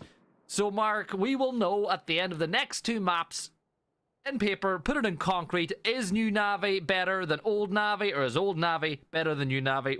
We all know for a fact this event is what's going to decide that for the rest of the year. That is a very big statement there, mates. I'm very cautious of that statement. I think everybody got the hint of sarcasm there. I think everybody because at home... you've been on a little break for a while. I think you can come around and just launch in things like that. It's going to cause problems. You're getting snarky with me, Mark, mate. It's going to cause some problems, mate. I'm ready to fight. I'm fuming. Been on the break for 20 minutes. You'll be fine. You're ready to go in the corner. If Mark gets signed for a major PUBG event this year and I don't, it's because they were watching that map and they didn't even hear me. That's. It's exactly that, mate. It's all my fault. 100%. I'll take it on the chin. Do not worry. For those at home, Mark and I are good friends. We're just, in case anybody thinks that we're genuinely having we're just having a laugh here. And there is that leaderboard. So, Mark, it's getting very tight between that top three. As much as I don't like bringing up the leaderboard at the very, very endy sections of the game, we might as well. It is very tight. And yes, old versus new, that story is unfolding every day, every section. We get closer and closer. Pod did try to put a divide in between the two. They are only 1 point away, and Pod in a really good position now. Vorpal Swords, no change for them. Bench Heroes do make the climb, as they are now in 5th. They drop out Howl. Well, they drop out Fairy Tale. So, Mark, looking at that flight path with it ending where the plane started as well, those teams that dropped late, like your NAVIs, like your Acend, it really puts them behind the sticks, right? Because not only have you dropped late, but the zone has popped almost as far away as it's physically possible for you. So most of the teams that dropped early are already looted, already making their way into the zone. And if you're NAVI, you're only getting wrapped up looting now. If you're SSG, it's even worse. Yeah. Really deep. You can see on the map, he's just going around here. I think obviously they would have known the team drops here. Vorpal Sword and Acend normally will come here anyway. So the third set of parachutes, you're just having a look to see if he takes any shots. More importantly, have they moved their way over? I do fear though more teams will come into the south side. And you're right, a lot of teams got a big rotate. Doesn't mean you need to make decisions of which way now you work in towards the zone. Pod trying to hold out their area, taking shots further back though. Question mark will be doing the same. It's kind of going to be drawing a line across that section here. Orgless have stopped already. GGs will find themselves having to try and work their way around both. I wouldn't say it taking up Everest early wouldn't be a bad problem. It might retract back. We saw it yesterday. We've seen it 1,000 times before. GG be looking at this one as maybe an option to go. Melman has pulled up. I think you can hear the cars from Orgless. He now sees him goes up high. Yeah, and these are the fields that we see a lot of teams, they like to play it, right? You've got that satellite array that teams like to play by the radio tower. You've got plug and socket just a little bit further to the northwest where you see question mark Spyro close by. That's a great place that you can play in a zone like this. The big question here is, does it go north or does it go south? The betting man would argue that this is going to go south, back towards Everest. You say it, I agree with you most of the time. There's definitely some sort of magnetism towards Everest when you get a zone like this. But on the off chance that it goes north, the teams that do gamble and the teams that do keep some form of presence in and around North George, they could get rewarded massively. God, if it does go north, it does mean we're going to see so many teams having to shift that way as well. And arguably, some teams don't need to move before others. So teams like question mark, teams like Pod, potentially they could just hold out here. GG, they do get one as all just rotate their way. Now they're pushing their way around behind our fairy tales. just looking for some kills, but they know they've got a strong team coming in from behind them. Every point is now going to matter. This is what this 3-day event is about. Consistency across 3-day, hyper key. When you get down to the last couple and you've got literally points dividing the opportunity to get money and not money, you're going to take any opportunity you can. Expect a little bit more rotations. Expect teams that might be out the money to take opportunities they wouldn't normally. On the other side of the fence, though, you've got teams that are trying to hold on to the money, and they are going to need to make different types of rotations to maybe be a little bit more defensive. Yeah, this is Orgless, Global Army, firing towards Fairy Tale. Orgless have put up a couple of decent performances this tournament. Again, consistency has been the enemy for that side. Solo, another team that fall into that category, is PWD. We'll get that kill. Look, Mark, we got ourselves a bridge camp down on the southwest bridge of Millie Island, and as it stands, you've got one player down. You've got two players that still need to make the crossing. Vorpal Swords are holding the bridge, and Vorpal Swords, yes, they may be out of the running now for the whole tournament. They're 23 points off of top spot, so there is still a beggar's chance that they could make it and win the tournament, but they need every point they can get, and PWD confirms out another one, and every little helps. Every little helps, and that little last shot from Fate will put PWD down. Vorpal Sword were in Millie, so they were the ones that were potentially being held out. The results are now in front of them. They are not final player for them. 2v1. PWD, if you need to get res, Bakuti's going to have to go for it now, but he hasn't got the lid. He's going to reposition. Fakey, I wouldn't be surprised if he chucks that one and only smoke as an opportunity to go, hey, I did go for that res. Maybe not, as the collapse has come in. Strong T looking to end it as quick as they can. Art's going to play up over the top. He's already in position. Sees the blue glow, though, from the global skin. The car sends it all the way down. The drive-by will happen. It's a winner, chicken dinner for them. Swords are going to be taking 16th place. And that is, I think, the coffin nail in the Vorpal Swords attempt to win the tournament. I think that's the coffin nail for Howl as well, as NAVI will take outright lead of this tournament with those 4 points, putting them on 141. What does that mean for everybody else? Well, it means they need to get chasing NAVI. What does that mean for the likes of Howl and Vorpal Swords? Well, it means that you can still get cash prizes. So even though you're on the, or you're in first, even though you're not going to get first place, there's still the opportunity to pick up some prize money. Mark, we're about 40 seconds away from seeing where that phase 2 pops. Does it go north? Does it go south? It looks like the Woo and SSG are hoping that this is going to be a northern shift. They will be looking at this one. I don't expect to say it will come north again. Have a look at the leaderboard table here. If you Fairy Tale, you just read the two, well, Howl, which is in front of you, is gone. Vorpal Sword, which is in. You're not that far away. So Fairy Tale in a position, there's a lot of teams around him. I wouldn't be surprised for them to sort of change their stance. Maybe rethink those rotations. Maybe not as aggressive. Because there are opportunities now for them to get into that prize pool. Phase number 2 goes. We give it a... Oh my days. It goes heavy out towards the west. It says goodbye to whoever it is. It says goodbye to Zaki. Give or take says goodbye to our North Georgia pool. And even the E pickup goes to the pinnacle point, though, in that southeast corner, where 14 teams, Gibson, need to ensure they get into that little to no space. Mark, this is phase 4. This is yes, insane, it says phase mate. 2. Yeah, they have taken the phase 2 circle and they've quartered it. Only a quarter of that is playable. So this is a phase 4 circle with 53 alive. Saying what more Harbour Effectives comes in, says no, denied. Solo will be waiting on the other side, though. They are getting one down. Baton is down, should be visible now. SSG going to wrap in their way behind. NAVI going to take the high ground as GG will replicate their way in. See Pod back off slightly. Orgless will try and hold their area. No move from our team. Question mark as Acend will now take the outside. Bit of a sandwich for Fairy Tale, who need a really good game. Saunabois is looking to come over from north side already, and the Woo will take the E pickup. Arguably, maybe the safest rotate in. And Strong T, they want nothing to do with it. They are happy in military at the moment. For the viewers at home, the zone does not need to get landlocked just yet either, Mark. So this can get worse. Phase 3 could get worse. So have we cast or cursed it? I hope we've done the opposite. I hope I've not cast or cursed it, and by saying that, it means that it'll get a lot better for these players. Solo and Twisted Minds, they're still in those George crates. SSG have rocked up onto the apartments. You've got the Saunabois, they're pushing apartments too. I'd say realistically, you expect the Woo to try to land on the top of one of these apartment buildings as well with their drop. Backflip. Nope. Almost a backflip. Kickflip. Does lose a lot of momentum on that one. Fairy Tale find himself a new home, only losing one. That's a bit of a risk. Cautious though. At some point we'll be able to see some shots, but they should be able to land out. Actually, the Woo are going go for the more the scenic route as they roll down the beach. But what they don't know is they've got an amazing question mark team already here. Phil first will deny one.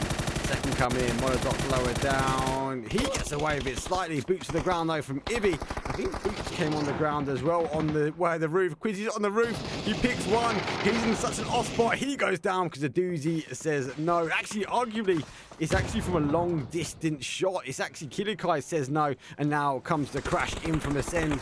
But Tico has been turned away by Chris. He wants all the action himself, leading the charge though. Question mark though on a bigger split though. Doozy down to one. Best, he's the one that's got their health. Phil first is down. Koho's looking to make the breach in now. Nades will go in. Blue zone nades are going to try and clear up the other side though. It's Chris gets that with the nade. Down to their final player now, and it's a doozy in the other building. Final player here for question mark. Just going to hunker down and hold out.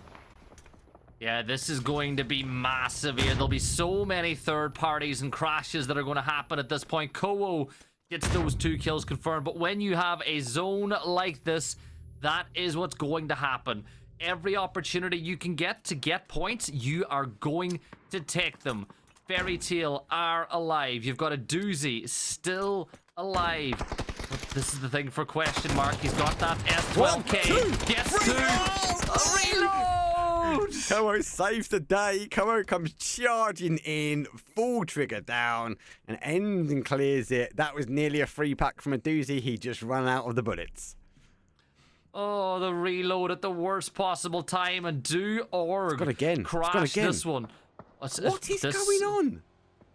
This is a vomit. This is a horrible zone. Here comes the crash. Orgless are pushing on to Acend. Chris will get the knock on to Western, but we're sticking with this other crash because Zub is going to get stuck in the tail. He falls at the hands of Acend as the benched heroes crash for this center zone combat. This is phase 5. It says phase 3. I assure you, viewers at home, this is phase 5. Look at it as well, Gibson. It's a little mound. That is it. Fairy Tale do make the crash though. Bench hero trying to get defense. They're on a 3-1 split here. Strong T do arrive with their 2. GG's working in. Navi still not quite in. And the fight though from the top side still going in. Solo versus Twisted Minds. Solo are on a 2-1. DB note confirmed that Navi putting more points on the board for them. As Twisted Minds trying to find their way in towards South George. SSG come in on the other side. They are in zone. I think they are going to try and deny here as Lou is working his way in. Gone but never forgotten. 100% Gibson. Gone but never forgotten. If we end on a rate we did from the last game, again, if we have audio issues, we are not going to know until the break.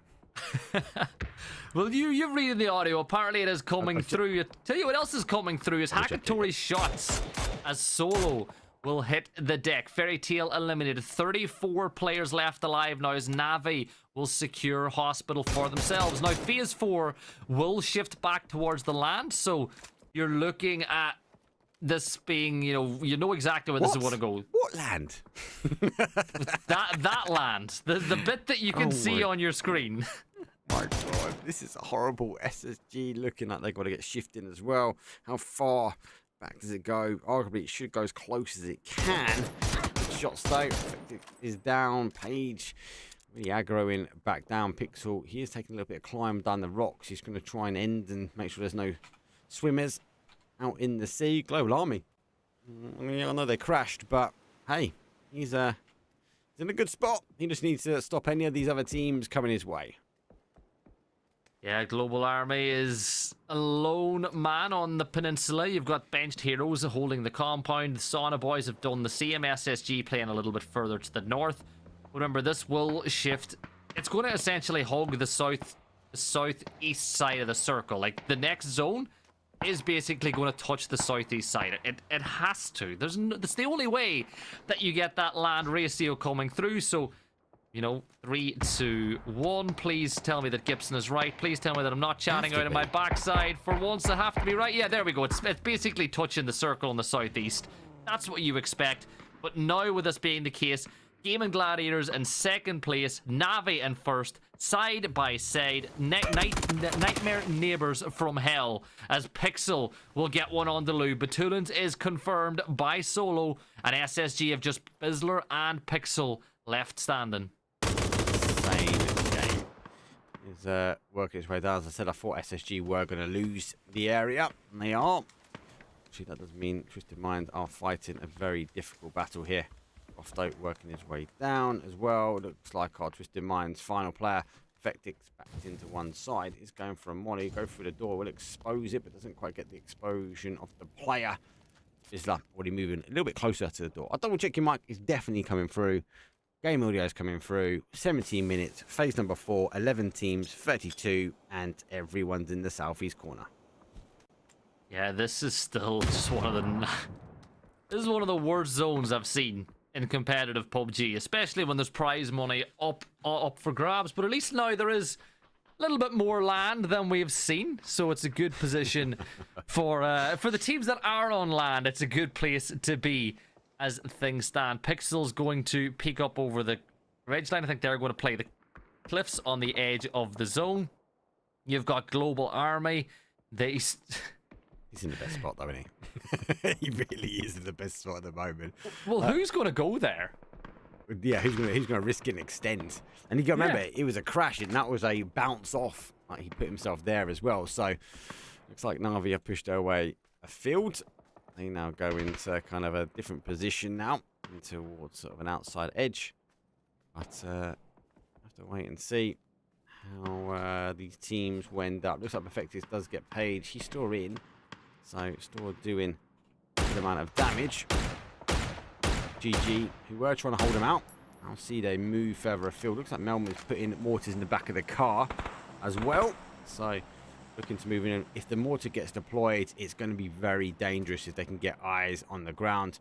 GG's danger now is going to be Acend. I think the closer they get round towards the other side, the closer they get towards that sort of strong T, I feel like Acend will be a punishment towards them. It looks like they are going to be looking back this way.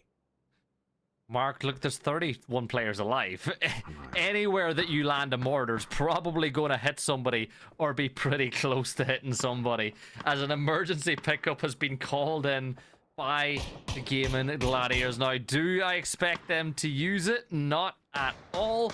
But it will signal the fact to Acend, you know what, have a peek over this ridgeline, because a team has sent a beacon into the sky that this is their location. And is it a bait and switch? Look at this, Uba and Melman have moved. So I think they've called that in to get somebody to peek, to see if they can take advantage and get a kill onto somebody. No, is Alia actually going to take to the skies? Take it. Got it, bro. Alia's going, he's going scouting, isn't he? This is a scouting mission. Might go straight up, come straight up, but Danny's going to receive a lot of punishment. Nope. He's got it. Good. I'm glad Alia didn't. That was... You arguably say you maybe drop into the compound, might have gone away with it, but he just doesn't have that intel, right? He's got no idea. So you look at it going, there's high numbers, the zone's terrible, and there's not really that many teams that have fallen just yet. We are 10, remain 30 players. That's an even up on the board, but still on the placement point. Phase number 5, still got a little bit of water remain. SSG, really nice rotate for them. Navi moved their way over, and Diffix decides he's not been getting enough kills, so he's going to run over Hakatori. Yeah, now with Navi seeing players fall, they're going to start dumping you till the end. Hakatori is going to be a very tough raid. Oh my god, boom goes the dynamite, and Pod Samolet starting to make a play to try take top spot away as Presenti does the Lord's work. So said. Peeks out on the side. You've got Pin having a look from that top window as well. Scooby confirms out Ferris, just denying one away from Pod Samolet. Orgless fall, and we are almost in the placement points. Oh no, we've lost them. Global Army gone but not forgotten. Great position. Just Acend knew it. I like SSG's rap. They disengaged slightly. They worked their way around the coast. They again still holding on. That beach is still there. I have seen a zone like this where it does play into that corner. We do lose the water on the next zone, but it they have like this little ridge in between them and Sauna, and then they just need to focus their attention back towards kind of Acend. And then we don't have cars. Last time I saw it, we had cars in. You can use it as a fortification. I wonder if they've got deployable shield. Can't quite see it as observers in the backpack just yet. Good shots though. Move up. Reminds our team Acend that they left the area. This is now a GG hotspot. And reminder, they were in joint top spot going into this one. They have 2 kills. I believe NAVI have 6, so they're now 4 points behind. But if NAVI don't manage to pick up many more points in this one, it could see Gaimin Gladiators or Pod Samulet take top spot away. We see a couple of down players in the background as SSG did sustain a knock. You've got Pod Samulet playing in the essentially just off center of the zone, but the Saunabois loving this circle because I don't see anyone crashing their position. And the reason I don't see anyone crashing it, Mark, is there's no vehicles. They're all already gone. So everything has to be done building to building, using your feet and using smokes for cover. Acend might be the only ones really that got it. There you go. There's that shift I was talking about. So SSG, if they had the vehicles, it's to play here, right?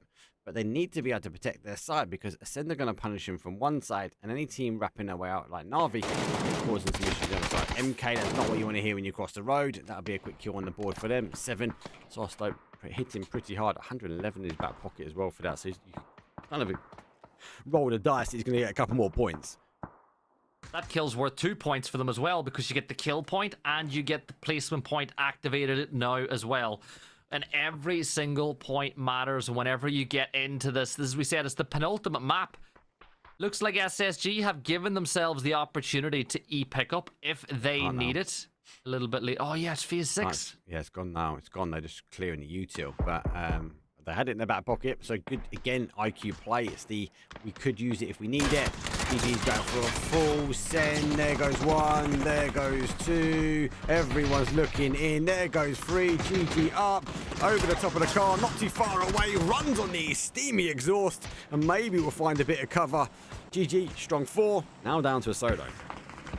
Yeah, and remember, every single kill that goes against them that's picked up by Pod Samulet or NAVI is essentially a double point because you're preventing them from getting more and you're getting a point yourself. Gedrox in a dangerous position here for Acend. The molly will pop and it's going to get Braxco up in the flames. It's going to get Kiliakai low. He's going to fall as well. Gedrox has just decided in the last 2 maps that he is him. Himothy is his name as he picks up the kills, and that is 6 kills for benched heroes, Mark.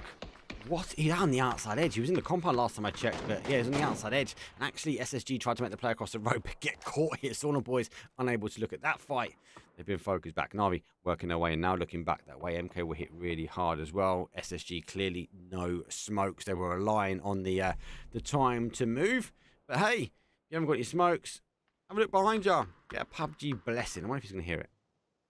Oh, he definitely does. Hello. That's for free. Provided by Gibson. He loves the NA.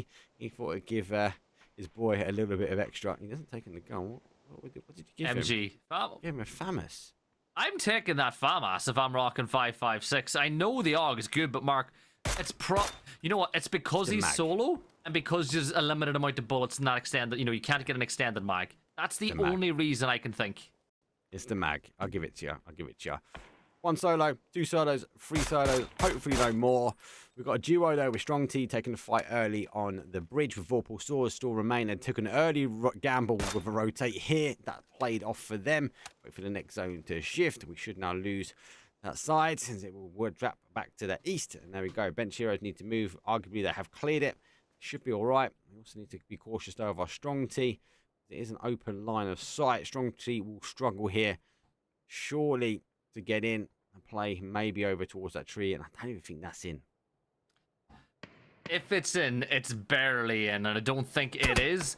It's a tough move for benched heroes, though. They need to cross the road, but the good thing is, Mark, that they have 4 or 5 cars. They might not be in great nick, but they're cars. It's some way to make your way inside the circle, and with 26 minutes gone, inside the blue is not somewhere you want to be. And yes, Scav and Saunabois, They are just waiting for the move to come through from Strong T, and Strong T could be the next team to fall. And remember, every team that falls from this point on is an extra point for every other team inside the lobby, which if you're Gaimin Gladiators, if you're NAVI, that can only be good news.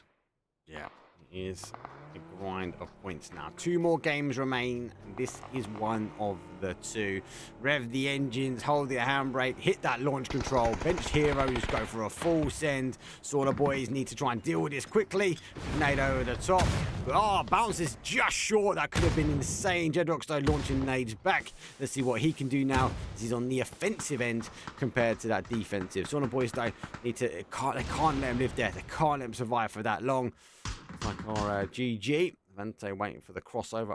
Oh, he comes off just at the wrong time. No, he doesn't. He hasn't crossed the ship. Waiting for another smoke though. Launch some shots in. Oh, it doesn't quite get connected though. And that line, that path is clear now for them to roll. Yeah, and here comes Strong T. Shots coming through. Already dodging his way. You know, he can't even see it. He's just running through the smoke, making his way in. Fate will get caught by Presente as Pod Samulet really begin putting in some work. Artie's throwing nades to no one. There's nobody there, but he doesn't know that. But he is going to get wiped out as Presente picks up another kill. Gedrox, well, the only person who can stop Gedrox is Gedrox himself, as his own nade will flush himself. But here come the members of the Saunabois pushing out to just remove the bench heroes. Dante, he'll find the knock onto Nuki. He was the first one to peek. He'll be the first one to get flushed. The rest of the Saunabois on the move. So Leosh will just lay up some nades in front of himself, which Meza needs to be careful that he doesn't get taken out from stun grenades being thrown left, right, and center as extends out around the side of the smoke and finds the knock and flush onto Vasku. The last one up is Scav on the roof to provide cover for Meza, as the smoke bloom will provide that cover indeed. But the Saunabois, they will pay for trying to deal with the benched heroes. Should have dealt with it earlier. They had to try and catch him. They were able to settle. They got in, able to settle. Off, they're able to go. Have to wait and see now where we go. The zone does leave benched heroes. They could continue to walk through, or they could take the gamble and push into the compound. Scavs at the top. They get some smokes up there. They can deny any access to allow him. If they leave it as it is, their little heads will be peeking above. They will get caught. So the teams, though, are able to survive. That Navi, GG, Solos store in it to win it. Pod store there. The top team store contending for points. It is going to go down to the wire. And as you said before, Gibson, every point matters. That means every placement matters. Yeah, looking for that prize pool. Benched heroes will begin smoking towards Meza now. Scav, though, gets the knock onto Extends, who peeked a little bit too far away from that smoke. Scav just decides to spray through the smoke, throw something at the wall, hope it sticks. Meza out and gets the Dante, and that will give him confidence now to hold that angle. Scav realizes only one member of benched heroes alive, but the res did come through. They're going to go for that second res through the smoke after the first aid has been popped. Scav will go around the outside, and you see he spots out the down player. The gunfire gives away his position, and the Saunabois are going to feel the heat as they're eliminated. And it's Pod Samulet, benched heroes, Gaimin Gladiators, and NAVI. And Mark, our top 3 are NAVI, Gaimin Gladiators, and Pod Samulet. Somebody is going to get a big point tally here, and this could be the game that wins the tournament for one of these teams. Look at the points there are. Navi 9. GG's only got the 3. Bench heroes with a 9 and Pod with a 4. It's going to come to placement. The Navi on the kills. Unfortunately, they didn't quite get the connection. GG run short. They unfortunately run out of zone. They made for a huge attempt to try and get in. That didn't really work out for them. Now, Gaimin Gladiators swap towards the shotgun. They got the Groza in the back pocket. They've got a little bit more util, but only one smoke. We're going to the dot, and it's in between all the compounds. Everyone's got to be a contender here for our 5th game on our final day. Maybe the height elevation for bench heroes will help them at the end, but it's going to be horrible. It's going to go quick, this one. Yeah, GG just need to survive as long as possible. Look, Levante is a player that I have a lot of love for watching. I always enjoy seeing what he can do. What can he do with the level 3 helmet, level 3 vest, Groza, And a shot. Oh my god, that Levante just looked at the right time because that nade was there. But here come Pod Salmon. 3v2v1. Navi falls, so Gaimin Gladiators get that extra point. But Navi got 9 kills, Mark. So they've got a massive tally of points. Levante will step out. Rox will knock his own teammate as he tried to spray through the smoke. Extends will take down Levante. Pod Samlet, it's a 1 versus 2, and it's back-to-back chicken dinners. Benched heroes take the win. And Mark, that should rocket them up to 4th place now as they are making a late charge. It's probably too late to win the event, but it's definitely giving them a chance for at least top 4, maybe even into that top 3. You say that though, 12 kills. They're leapfrogging their way ahead already. Vorpal Swords, I don't think had a good one. They maybe had 1 or 2, but they're going to be putting themselves maybe in and above. Pod had a good game as well. They got the assist. Bench Heroes rocking forward though. Nice winner chicken dinner on the board for them. I think we need to go to a break because we need to get the leaderboard back out for one more time before we go into the final game. And that's right, it is the final game. We got Gibson Cast. He did take a little break. Let's be honest, Gibson, you just divsy off, mate. You put a pre-recording on. You muted me, mate. You muted me. You muted yourself, mate. So, that's what I'm saying. Anyway, for now, let's go for a quick break. We'll resort out a few bits and pieces. We look at the leaderboard. It is our final game for day number 3, and that's the opportunity now. Our last attempt for this team to put some points on the doors. See you guys in a few.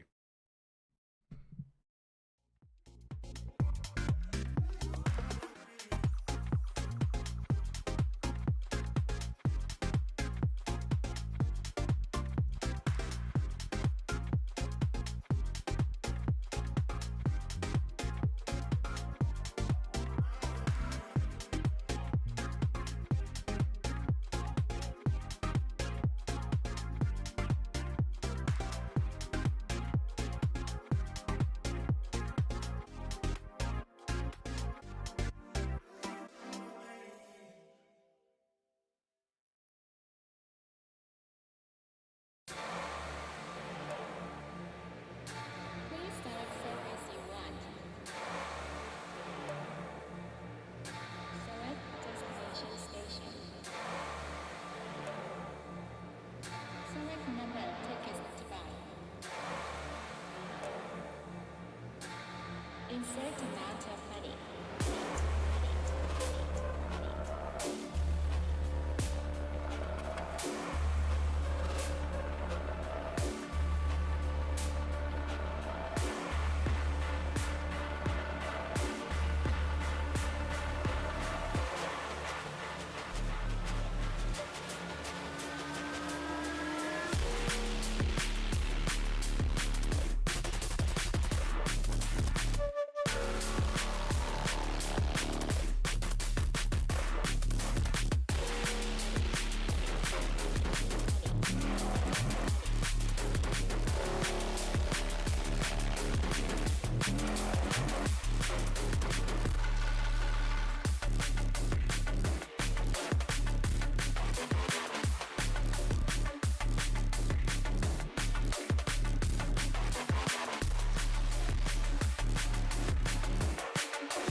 Damn, look at that, they broke the mold. Give you some more, make you overdose. Damn, look at that, they broke the mold. Give you some more. Damn, look at that, they broke the mold. Give you some more, make you overdose. Damn, look at that, they broke the mold. Give you some more. Let's go. It's the final game, unfortunately, but normally we don't show the leaderboard, Gibson, because we like to build the suspense for you guys and girls to go in, but I feel like it'd be rude not to have everybody have a look at this one because it's close. Navi don't move, 150 points. Pod are now in second. They knock GG down to third, but Bench Heroes do get that position on Vorpal Swords, and they go from fifth to fourth. There is not much in this one. 15 points is doable, right? They could win. Now, I know that you need Gaimin Gladiators, Pod Samulet, and Navi to not do a lot, but Benched Heroes are not out of this. But Navi, PS, and GG, they have all been phenomenal this event. The consistency they have shown is why they're in your top three. But Mark, as we're going into Erangel for the final time, I'm asking you straight out now, who wins this event? Who wins the first tournament of the year? It's difficult because I see the flight path. I don't know. It's an underdog story, isn't it? I think GG is going to take it. I think GG. Yeah, the old Navi fans will like that. The new Navi fans will be hoping that they can take it. Who's going to take it for you, Gibson? Pod Samulet. I'm going for Pod Samulet. Look, I've casted them all year round. I've casted them in Good Game League, and I know how good Present is. And look, Navi and GG are going to have tons of success this year. Let's see Pod Samulet take the dub. Well, you decide in chat, but let's go. Game number 6, day number 3. Let's roll.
Here we go, the final game of this week, the final game of this tournament, and we will find out who is taking home that $518 prize pool. Flight path kicking us off from 11 PM, making its way down to 6, north to south, skewed towards the western side of this map. And Mark, with a flight path like that, like this, we could get another horrific zone. I know for a fact, though, that Navi are hoping for that milli circle. Well, they've committed to it as well. On the other event, they actually got caught up with Koho and the boys for Acend. Over here last time, they're going to get a free shot at it, but they are taking over Acend. Whether that's they take their spot and try and get the points, Acend go the other way this time. No other hot drops that I can see, but it is Game 6 antics. It is day number 3 antics as well, more importantly. So some people need to make a play, and they might have left it to the last game. Some need to contend and hold on.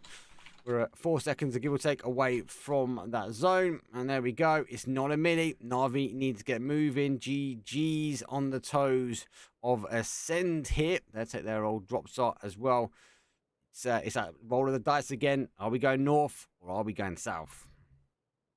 This time, it's a little harder to tell. Last time, there was way more of the south end, but this time, it's pretty much a 50-50 split. But for Navi, it means you're chasing. Now, what does that mean in the grand scale of things? Well, it means that if you play this cautious and you rotate in late and you use that donut effect that we see where the outside of the zone usually has a lot of free territory, they could survive late into the game. I see what you're getting excited about, but I don't think Acend are going to hold them out on the bridge. But Navi are not playing this late. Navi are going for the win. They have saw the zone. They might not be fully looted at all, but they have decided they do not want to get caught on bridge camps. They do not want to get caught moving into the zone later on. They are going for the early bird gets the worm. Now, Chris will hear the move into this compound, so he will maybe have a little peek over this ridge line in a few moments' time. The rest of Navi will rotate past. Well, again, I like this. I felt like the earlier game today on Tego that Navi played maybe a little bit passive. I like this more decisive gameplay. Here we go. They've got no gear. Couple of shots, they're going down. There's one. Ifix, big hitter. This is what I was worried about. It's like, okay, yeah, you play over the bridge, but they didn't know that Acend were playing over as well. Kilikai has a one-on-one as well, and Hakatori finds himself in the same compound that Kilikai's already taken. So, will he even have the gear to contend? It doesn't look like it. He's in the corner. He gets himself out now. He knows Kilikai. He won't have the gear. Here comes the claps, though, from Team Acend. They're trying to isolate more of the Navi team. It's not quite worked out. Ferris goes across now towards that mill to drop zone. I think Sos finds himself in a good spot. I get the logic. They've kind of gone to their normal spot here, but Acend able to give him a little bit of just desserts. Nearly. Let's wait and see, though. We know Hakatori can punch some heavy hits, and he's getting some gear behind him. Yeah, Hakatori, trapped, surrounded on all sides, switches over to the shotgun. You pointed out, no helmet, though, to work with. And I don't know how aggressive Acend want to be here, because with that pump A, you get plenty of shots before you need to reload. You're trapped inside Milta. The rest of Navi have kind of said, Hakatori, good luck. Have fun. We're not coming back. This isn't the play that we saw earlier where Hakatori played against SSG on Miramar, where if he got a knock or two, they all flooded. And this is a, you're for yourself. We need to prioritize getting closer to this circle. Kilikai with the mutant is waiting for him to step out and to peek through. But as you can see, he's not just going to reveal himself yet. That drop out the window will tell a bit of a story. But Mark, like, if Hakatori even gets a point here, that could be the difference between a Navi tournament win and a Navi tournament loss. He's not going to get one. Kilikai straight in there. He knew how cautious that had to be, and he was cautioning his way in. Critical, though, when it came down to that push. Great play from them. Navi go for 2. GG Pod. We'll be looking at this one. Pod high into area with Howl. Looks like they back away. They want a good game as well. GG. We're going to work their way now through our Pachinki. And now we are going to get another bridge camp, though. A strong T, Vorpal Swords.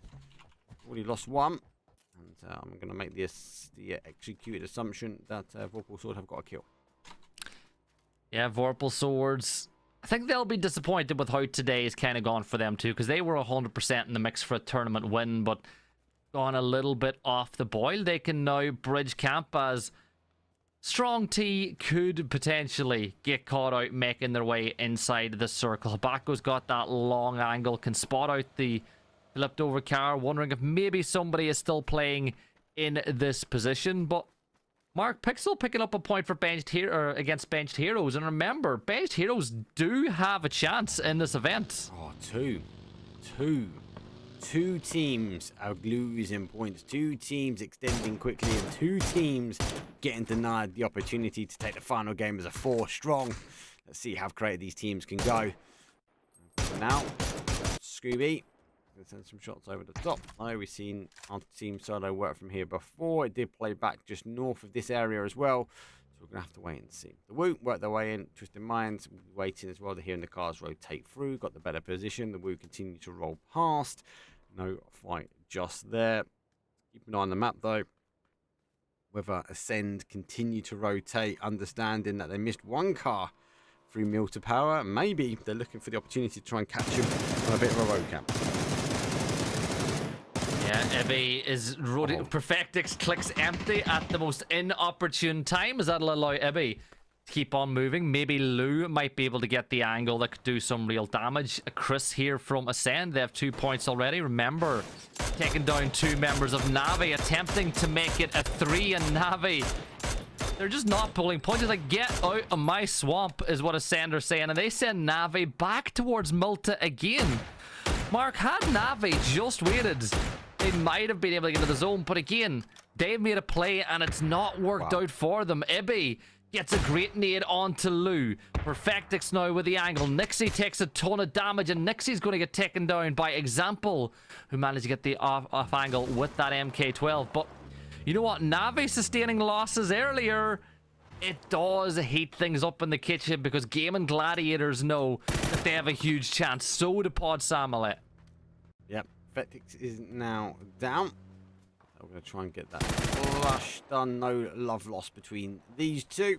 We're moving forward. Ibby's also trying to move forward as well. No kills confirmed just yet. Trying to keep the pressure on so they can't get that res though on Lou. No, I'll be looking for the confirmed first point on that south side. Nade comes up. Ibby right underneath the heat, but not going down. Quizzy trying to take on Batalions. Example's able to get that potential res on. Maybe unable to push over. Batalions takes the fight here with Quizzy. Nade just missing each other. Here comes the flash though from Quizzy. Nade though from Batalions. No, Nade hits hard if it hits you square in the face, and that is what that's going to do. Batalions, he now turns face. Example puts down one. Monodoc didn't get the flush. That means we were on no points, and they go down and out. But Twisted Minds have the opportunity to get their boy back up. They should be 4 strong now going into this one. Acend were chasing around Navi. Navi dodge, duck, and dive, and they find their way now back round by Milta, coming in towards the south side of zone. Yeah, the Woo down and out. Howl now another team that had a disappointing second 2 days after a very promising one. But remember, them on the day one is what they can do on a good day, and if they can do that at an event, they will perform very, very well. Jacket's footsteps. You can hear the slap of the feet. And Code Marco, he ain't going to turn down a free meal as Sloy Jacket will go down. Another opportunity. Spots out another player. Another spray. Another knock. But there is a Panzerfaust heading this way in the hands of Mr. Brightside. Code Marco will confirm out those 2 kills. Brightside, here we go. Nade pinned on the pull. The pin has been pulled. The Panzer is at the ready. Can Howl survive what's going to be a big boom whenever Brightside decides to make that move? Waiting for him to commit. I think he's hoping for the 2 to come over the top as well. More to feast from. I think he's baiting with the footsteps. As they come to flash, looking for the head peak though. Code Marco will look down the launcher, and the launcher hits him square in the face. The Mad continues to push. The flush nearly trying to happen. Mad going for a little bit of a body block though, but Presenti says, hey, don't forget about us, as Brightside will now go down. Mad would have read the kill feed, looking to try and get that confirmed as quick as they can. Quando a little bit too far away, and Presenti does get the kill confirmed. Done and dusted. Lots of action. It's game 6 though, and it is the final day. So final game, final opportunity, madness unfold. Yeah, Pod Samulet getting that knock from Presenti, and he is one of the reasons why they are in the hunt. Presenti is one of the top players in EMEA. If you don't believe me, just watch him. He is so much fun to watch. SSG, they're moving over towards Spine as they gamble on that north side. I didn't quite pick up on whether that zone donut or whether it gave us it's gone south again. This is surely the Everest circle, right, Mark? This is the one that has to gravitate towards Everest all day. Ben Shiro's, I think, knew that as well, so they play back. You should go west, east, sorry. Dangerous though, if it does play back to that west, it'd be okay. Does mean there's more open terrain. If it goes east, we're going to see that kind of like crater field, and the teams work their way in. Then it's a fight towards the base of the mountains. But for now, there's a few other opportunities. The ones we want to watch though, Orgless will try and take on Howl. Navi have gone north. GG's remain in the south. Pod store on the south here as well. So a little bit tit for tat for some of these teams. Here's a standoff though on the high ground. Don't want to be standing off for too far. And Howl down to a 3, but they've already put 3 kills in. Yeah, Howl, Code Marco, a big reason for those kills, but Orgless have the high ground in this one. Global Army doing 25 damage with that nade, which will just force Howl back a little bit. More utility being used as they peek up over that ridgeline, trying to make the high ground count. The longer this fight goes on, the more likely someone else is tempted to third party. You can see that, that nade. But did you see that? The shot from Presenti. The shot from Presenti forced the Mad to sprint forward towards that nade, and Howl now have 1 player left alive. It's Quetpa, and he's in a little ditch, he's in a little divot, And Quetpa is in no hurry whatsoever to step up over it. There's a steal from question mark. Everyone looking at the higher ground while they get the opportunity. It'll be the remainder. The team that remains will be able to hunt back if he puts the second one on the board. So Orgless, though, lose to your right, though. Looks like our pod remain in store. Huge problems for these teams. They are pushing from behind. Crocodile now going for the opportunity to get away from some of the flashes. Code marker makes the exposo. It does see his head, though, but it's not going to be enough here for Howl. 15th place for them. Definitely a better day, number 3. Unfortunately, I didn't get the real start to the tournament they were expecting. I do love the new logo update, guys. I will say that. It's clean, isn't it? It's nice. I'm a fan of clean logos. Navi finally making it into the zone, and they rotated all the way around to the north as they're in that. You know, this is, even though the prize pool of $518 might not be massive for a team like Navi, but the practice, right? The practice that they're getting on how to clutch out a tournament. Nuki with the arm. Come on, Nuki. Come on, Nuki. Come on, Nuki. You've got the biggest, baddest gun in the game, please. Please. He's been spotted. Yeah. Oh. And he misses. Oh, look, Sosed never stood still, which you got to give Sosed credit to as well, right? Because Sos, by doing that, what? It meant they right. That's an interesting shift, and that means it's going north. And Navi might actually have been rewarded massively for taking that gamble to go north. And look at this, Gaimin Gladiators. They're like, yep, we're airdropping out of here. It's nice to see more and more teams keeping it in the back pocket, though, for zone shifts like that. Historically, you have to race across like we're seeing here. There's one. Going for the second. Doesn't quite get the connection. Scooby will say goodbye. Acend, get over with only a loss of 1. Maybe I might have jinxed too far. Reload happened. The keep it guy gets a blessing. He will roll his way through now. Hopefully doesn't dip the car. Does get a little tick as it goes over on one side, but I don't think the shots can come in now as he didn't make the flat ground. Yeah, so it's just a rescue job. Oh, attempted a dragon off top onto Kowo, but Perfectix is forced to get into some cover after he took a lot of damage, and Kowo will hop out to pop the first aid. Let's go, Kowo. That, you want to see it? Come on. Kowo, give us a clip. Hashtag record that. Moving his way forward. He's got level 3 gears. That's a huge amount of punishment, though. Just mines are coming from behind, but on the other side of the mound, we'll hear if he does hit the break. Now he's heard the car coming in from Lou. They are split. It's Chris one side trying to farm information. Shotgun, click, done. Might not see the push just yet. Both of them now playing the solos. Flash comes over the top. Cover with the MG back to back. Needs to be cautious. Can't come any further down. It said he will take some third party action, but he's just really waiting here, Gibson, for that push from Twisted Minds. Yeah, and one spray from that MG can tear apart Twisted Minds, who pre-fire towards the card. Alia's going to fall to Pixel as that headshot's going to hit very, very hard, but Kowo steps up and Kowo's going to go. He gets 2, but the third isn't there. The empty UAS completely did him for 6. Oh, he got unfortunately. Chris will try to get down the other Twisted Minds player. You can see this is the last shell that he's got left to use. He jumps up, he hits it. Chris, call a taxi for owner, or call a taxi for Batulins, because he is done for the night. Kowo managed to get 2, but those reses will come through, and they're going to know that Chris is all alone in this compound as well. Oh, so unlucky, Kowo. So unlucky. Didn't know where that third player was. 1, 2, wham, bam. Thank you, ma'am. Kowo looking strong. Unfortunately, the third player, though, on the off angle, it's Chris giving the command to push, push, push. That's clearly what he done. And down to the last shell was the last hit. Nice lineup, though. Vorpal Sword, Navi, question mark, GG's. We do have SSG on the adjacent sides here. Navi is down to 1. And might arguably be okay in Judge Pool. No. Take it back. It's gone. It's going up towards the higher side, and I think Vorpal Sword will try and hold out. A question mark will maybe try and move for the high. I think GG's will remain. SSG will remain. Bench Heroes the same. Is Chris is okay? Does he want to get aggressive in it? No need to. Solo needs to move.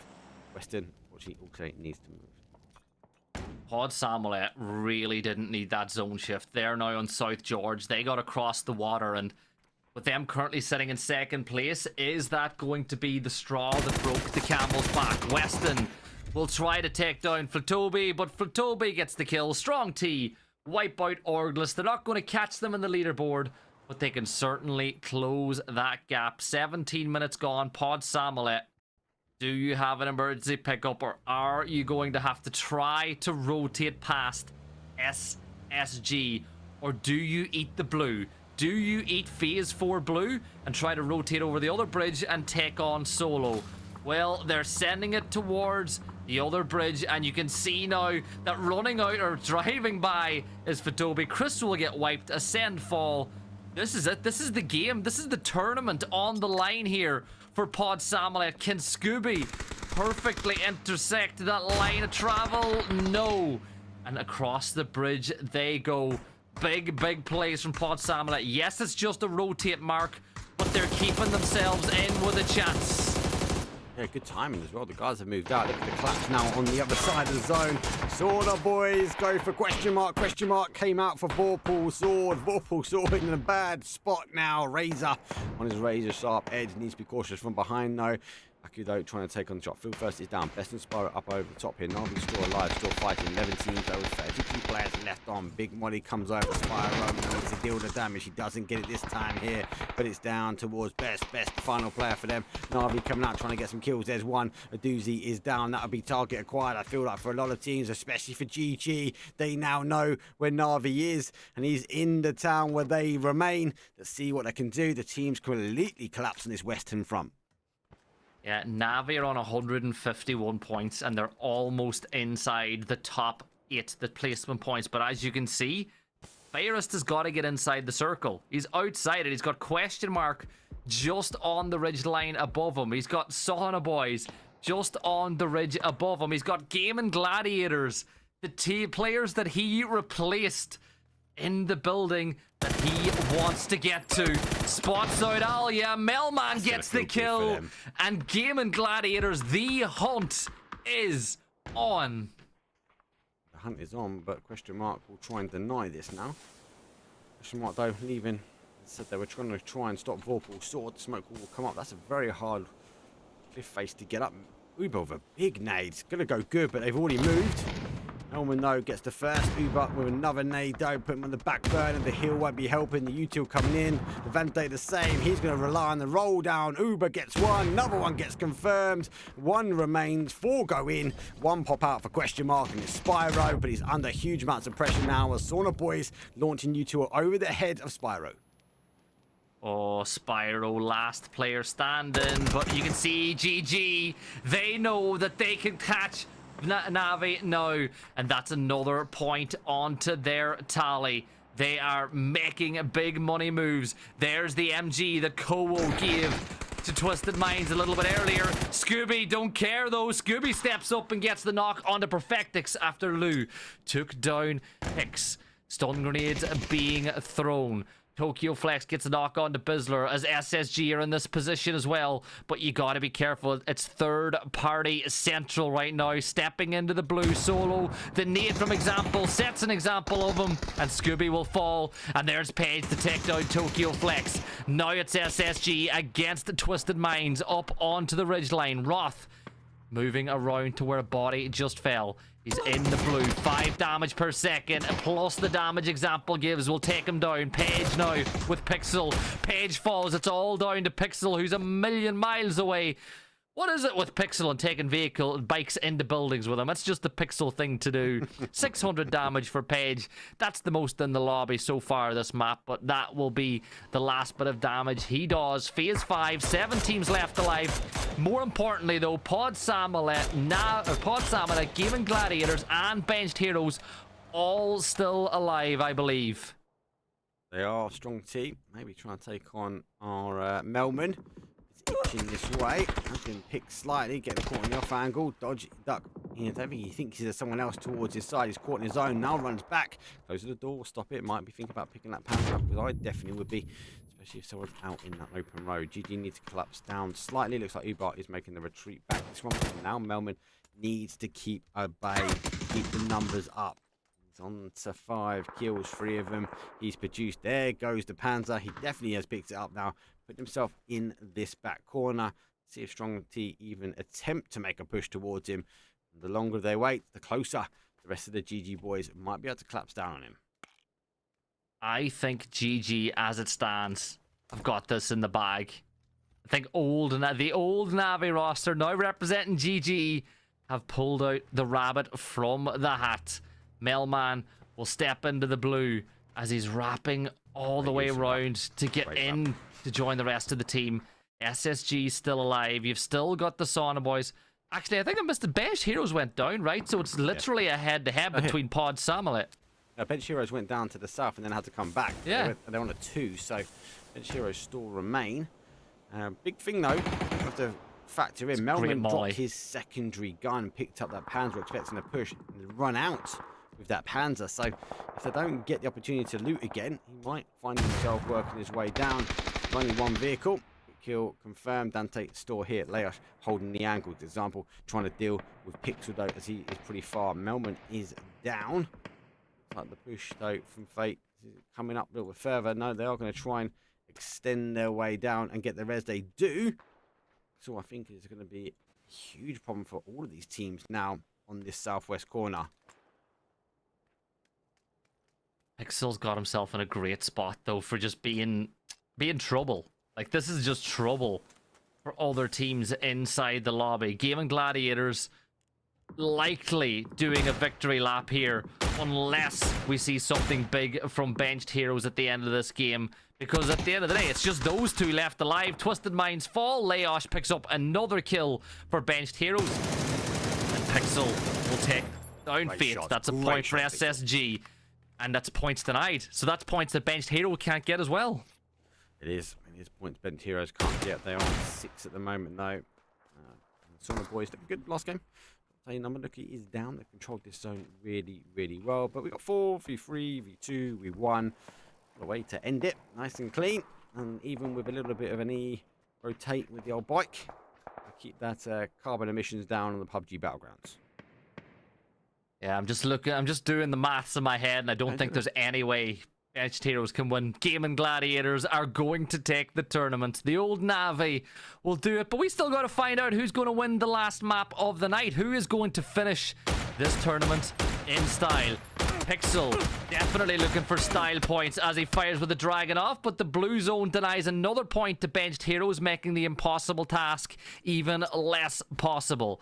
Levante now stepping towards Vazku and the rest of Saunabois. It's a 4v3v2 for the win, and unless the Saunabois pull off something nuts here, I just don't see a world where Gaimin Gladiators don't take the win here. Yeah, it's difficult. Saunabois in a good spot. Good nades come over. Wait and see. You did the maths. Arguably, GGs have taken it. I'd be a bit disappointed. They were rotating, and they're rotating really well as well. And lucky with that rotate coming across the Q bridge. They got a nice blessing. 4v3 v2. It's just going its way down. Oh, here comes Vazku, creeping up the edge of the blue zone, pulling the pin on that nade. One good nade could turn the tide of this battle, but one good spray does the exact same. Levante getting the knock onto Vazku. It's a 4 versus 2 now on the edge of the zone. Miza's HP not in a very good place. Gets it back up to 75. But Gaimin Gladiators are pushing this beautifully. Miza forced further back as those mollies will spread the flame, and Levante spreads the pain as down goes Miza, leaving it down to Scav as the last member of Saunabois. Here come the Benched Heroes, trying to third party and lock down the side of the zone. Maybe if they can get the flush onto Miza and the kill onto Scav, they might still think there's a chance, but we know that there is none. Levante confirms out that kill. Scav can't do the business. It's a 4 versus 2 now for the win. Leosh and Dante looking to lay this one up for the win, but Uba says no. Gaimin Gladiators say no. Gets it done. 21 points. Gaimin Gladiators are your champions of the New Year's Bash Cup, Mark. And do you expect anything different from a team with names as legendary as that? It's a legendary ending. So good start, good 3 days. Twisted Minds though will take the kills. Space Station does the damage. GG's will take the assist. But more importantly, they will take that winner chicken dinner. The points just deserved. I think that, as your Gibson said, that will now skyrocket them up into that top spot. I actually really like this tournament. Obviously, the New Year's Bash, the first one back, 3 days of best of 6 each day, has been really remarkable. I like that it's been really close. We had for quite a long time most of the leaderboard pretty tight. We saw even from the end of the first day teams putting in a good shift, or even coming in the second day putting in a good shift and actually really jumping up that leaderboard. It wasn't really to the last couple of games. We saw a little bit of an extension where it kind of became a 6-horse race, give or take. But the opportunity was there still to be had, and I think GG's Gaimin really took it. Yeah, I think it's the first time representing the org in a first tournament, even though it's not a huge prize pool. It's a prize pool, and they win. So for the org, it's a good sign that they possibly made the right decision picking up those names. Look, when you're picking up people like Uba and Alia, and then you've got, young guns in there as well, players like Levante, that to me, that is not a bad decision at all. That's a very good decision. You've got some you've got some really experienced players. You bring in some youth to spruce it up. It's maybe, a lot of people might have liked to have seen NAVI do that, but instead they've gone for a complete rebuild. Gaimin Gladiators will really pick up a lot of benefits from that experience. Let's see if they can develop the talent, but it's a good start to the year. Very, very good start, and it is to close. Unfortunately, that's our final game. There's a couple more things you guys need to do, and that's one, give this man a follow. Obviously, I'll make sure he's in chat. Everyone pretty much knows who he is. Amazing caster. Anyway, we'll be in chat by now anyway, because we're on a 25-minute delay, so we'll be joining you guys as you are just kicking off this round number 6. Really quick games. The other thing I'm going to ask you guys massively to do, a very, very good friend of mine, and I don't normally do this. I normally will go raid someone in PUBG, but a very, very good friend of mine personally actually had sepsis recently and lost a whole leg. His other leg, he lost all of his toes. He lost his whole left arm. But yet this guy now is recovering. He goes to the gym 6 out of 7 days a week. He's got an amazing TikTok story that he does, interviews with people that have also lost limbs, etc., but are still just cracking on with it. He still works. He's loving it. He's streaming. He is on console, so let's give him a little bit of a benefit of doubt. And he does play Call of Duty, all right? But what I'm going to do this time is I want to raid him. I want to show him a bit of special love. I want you guys and girls to slam him with chat, because an inspiration, even for me, when you see this guy going to the gym 6 days a week out of 7, like if he's doing it and he's missing a whole leg, damn well I need to get my ass going as well. So if you can, give Gibson Cast a follow first and foremost. We are going to go and raid our amazing, his name's Junaid's World. Give him some love in chat. For now, thank you very much for all the follows. Thanks for the subscribes. Thanks for the supports myself. I'll see all you guys potentially next week now, as we've got a few other things dropping soon. I need to tell Gibson that we've got another gig potentially for the finals, but I've not dropped that yet, so put him live on stream to let him know we are doing other bits and pieces. For now, thank you very much. Let's go some love. See you guys soon. Peace.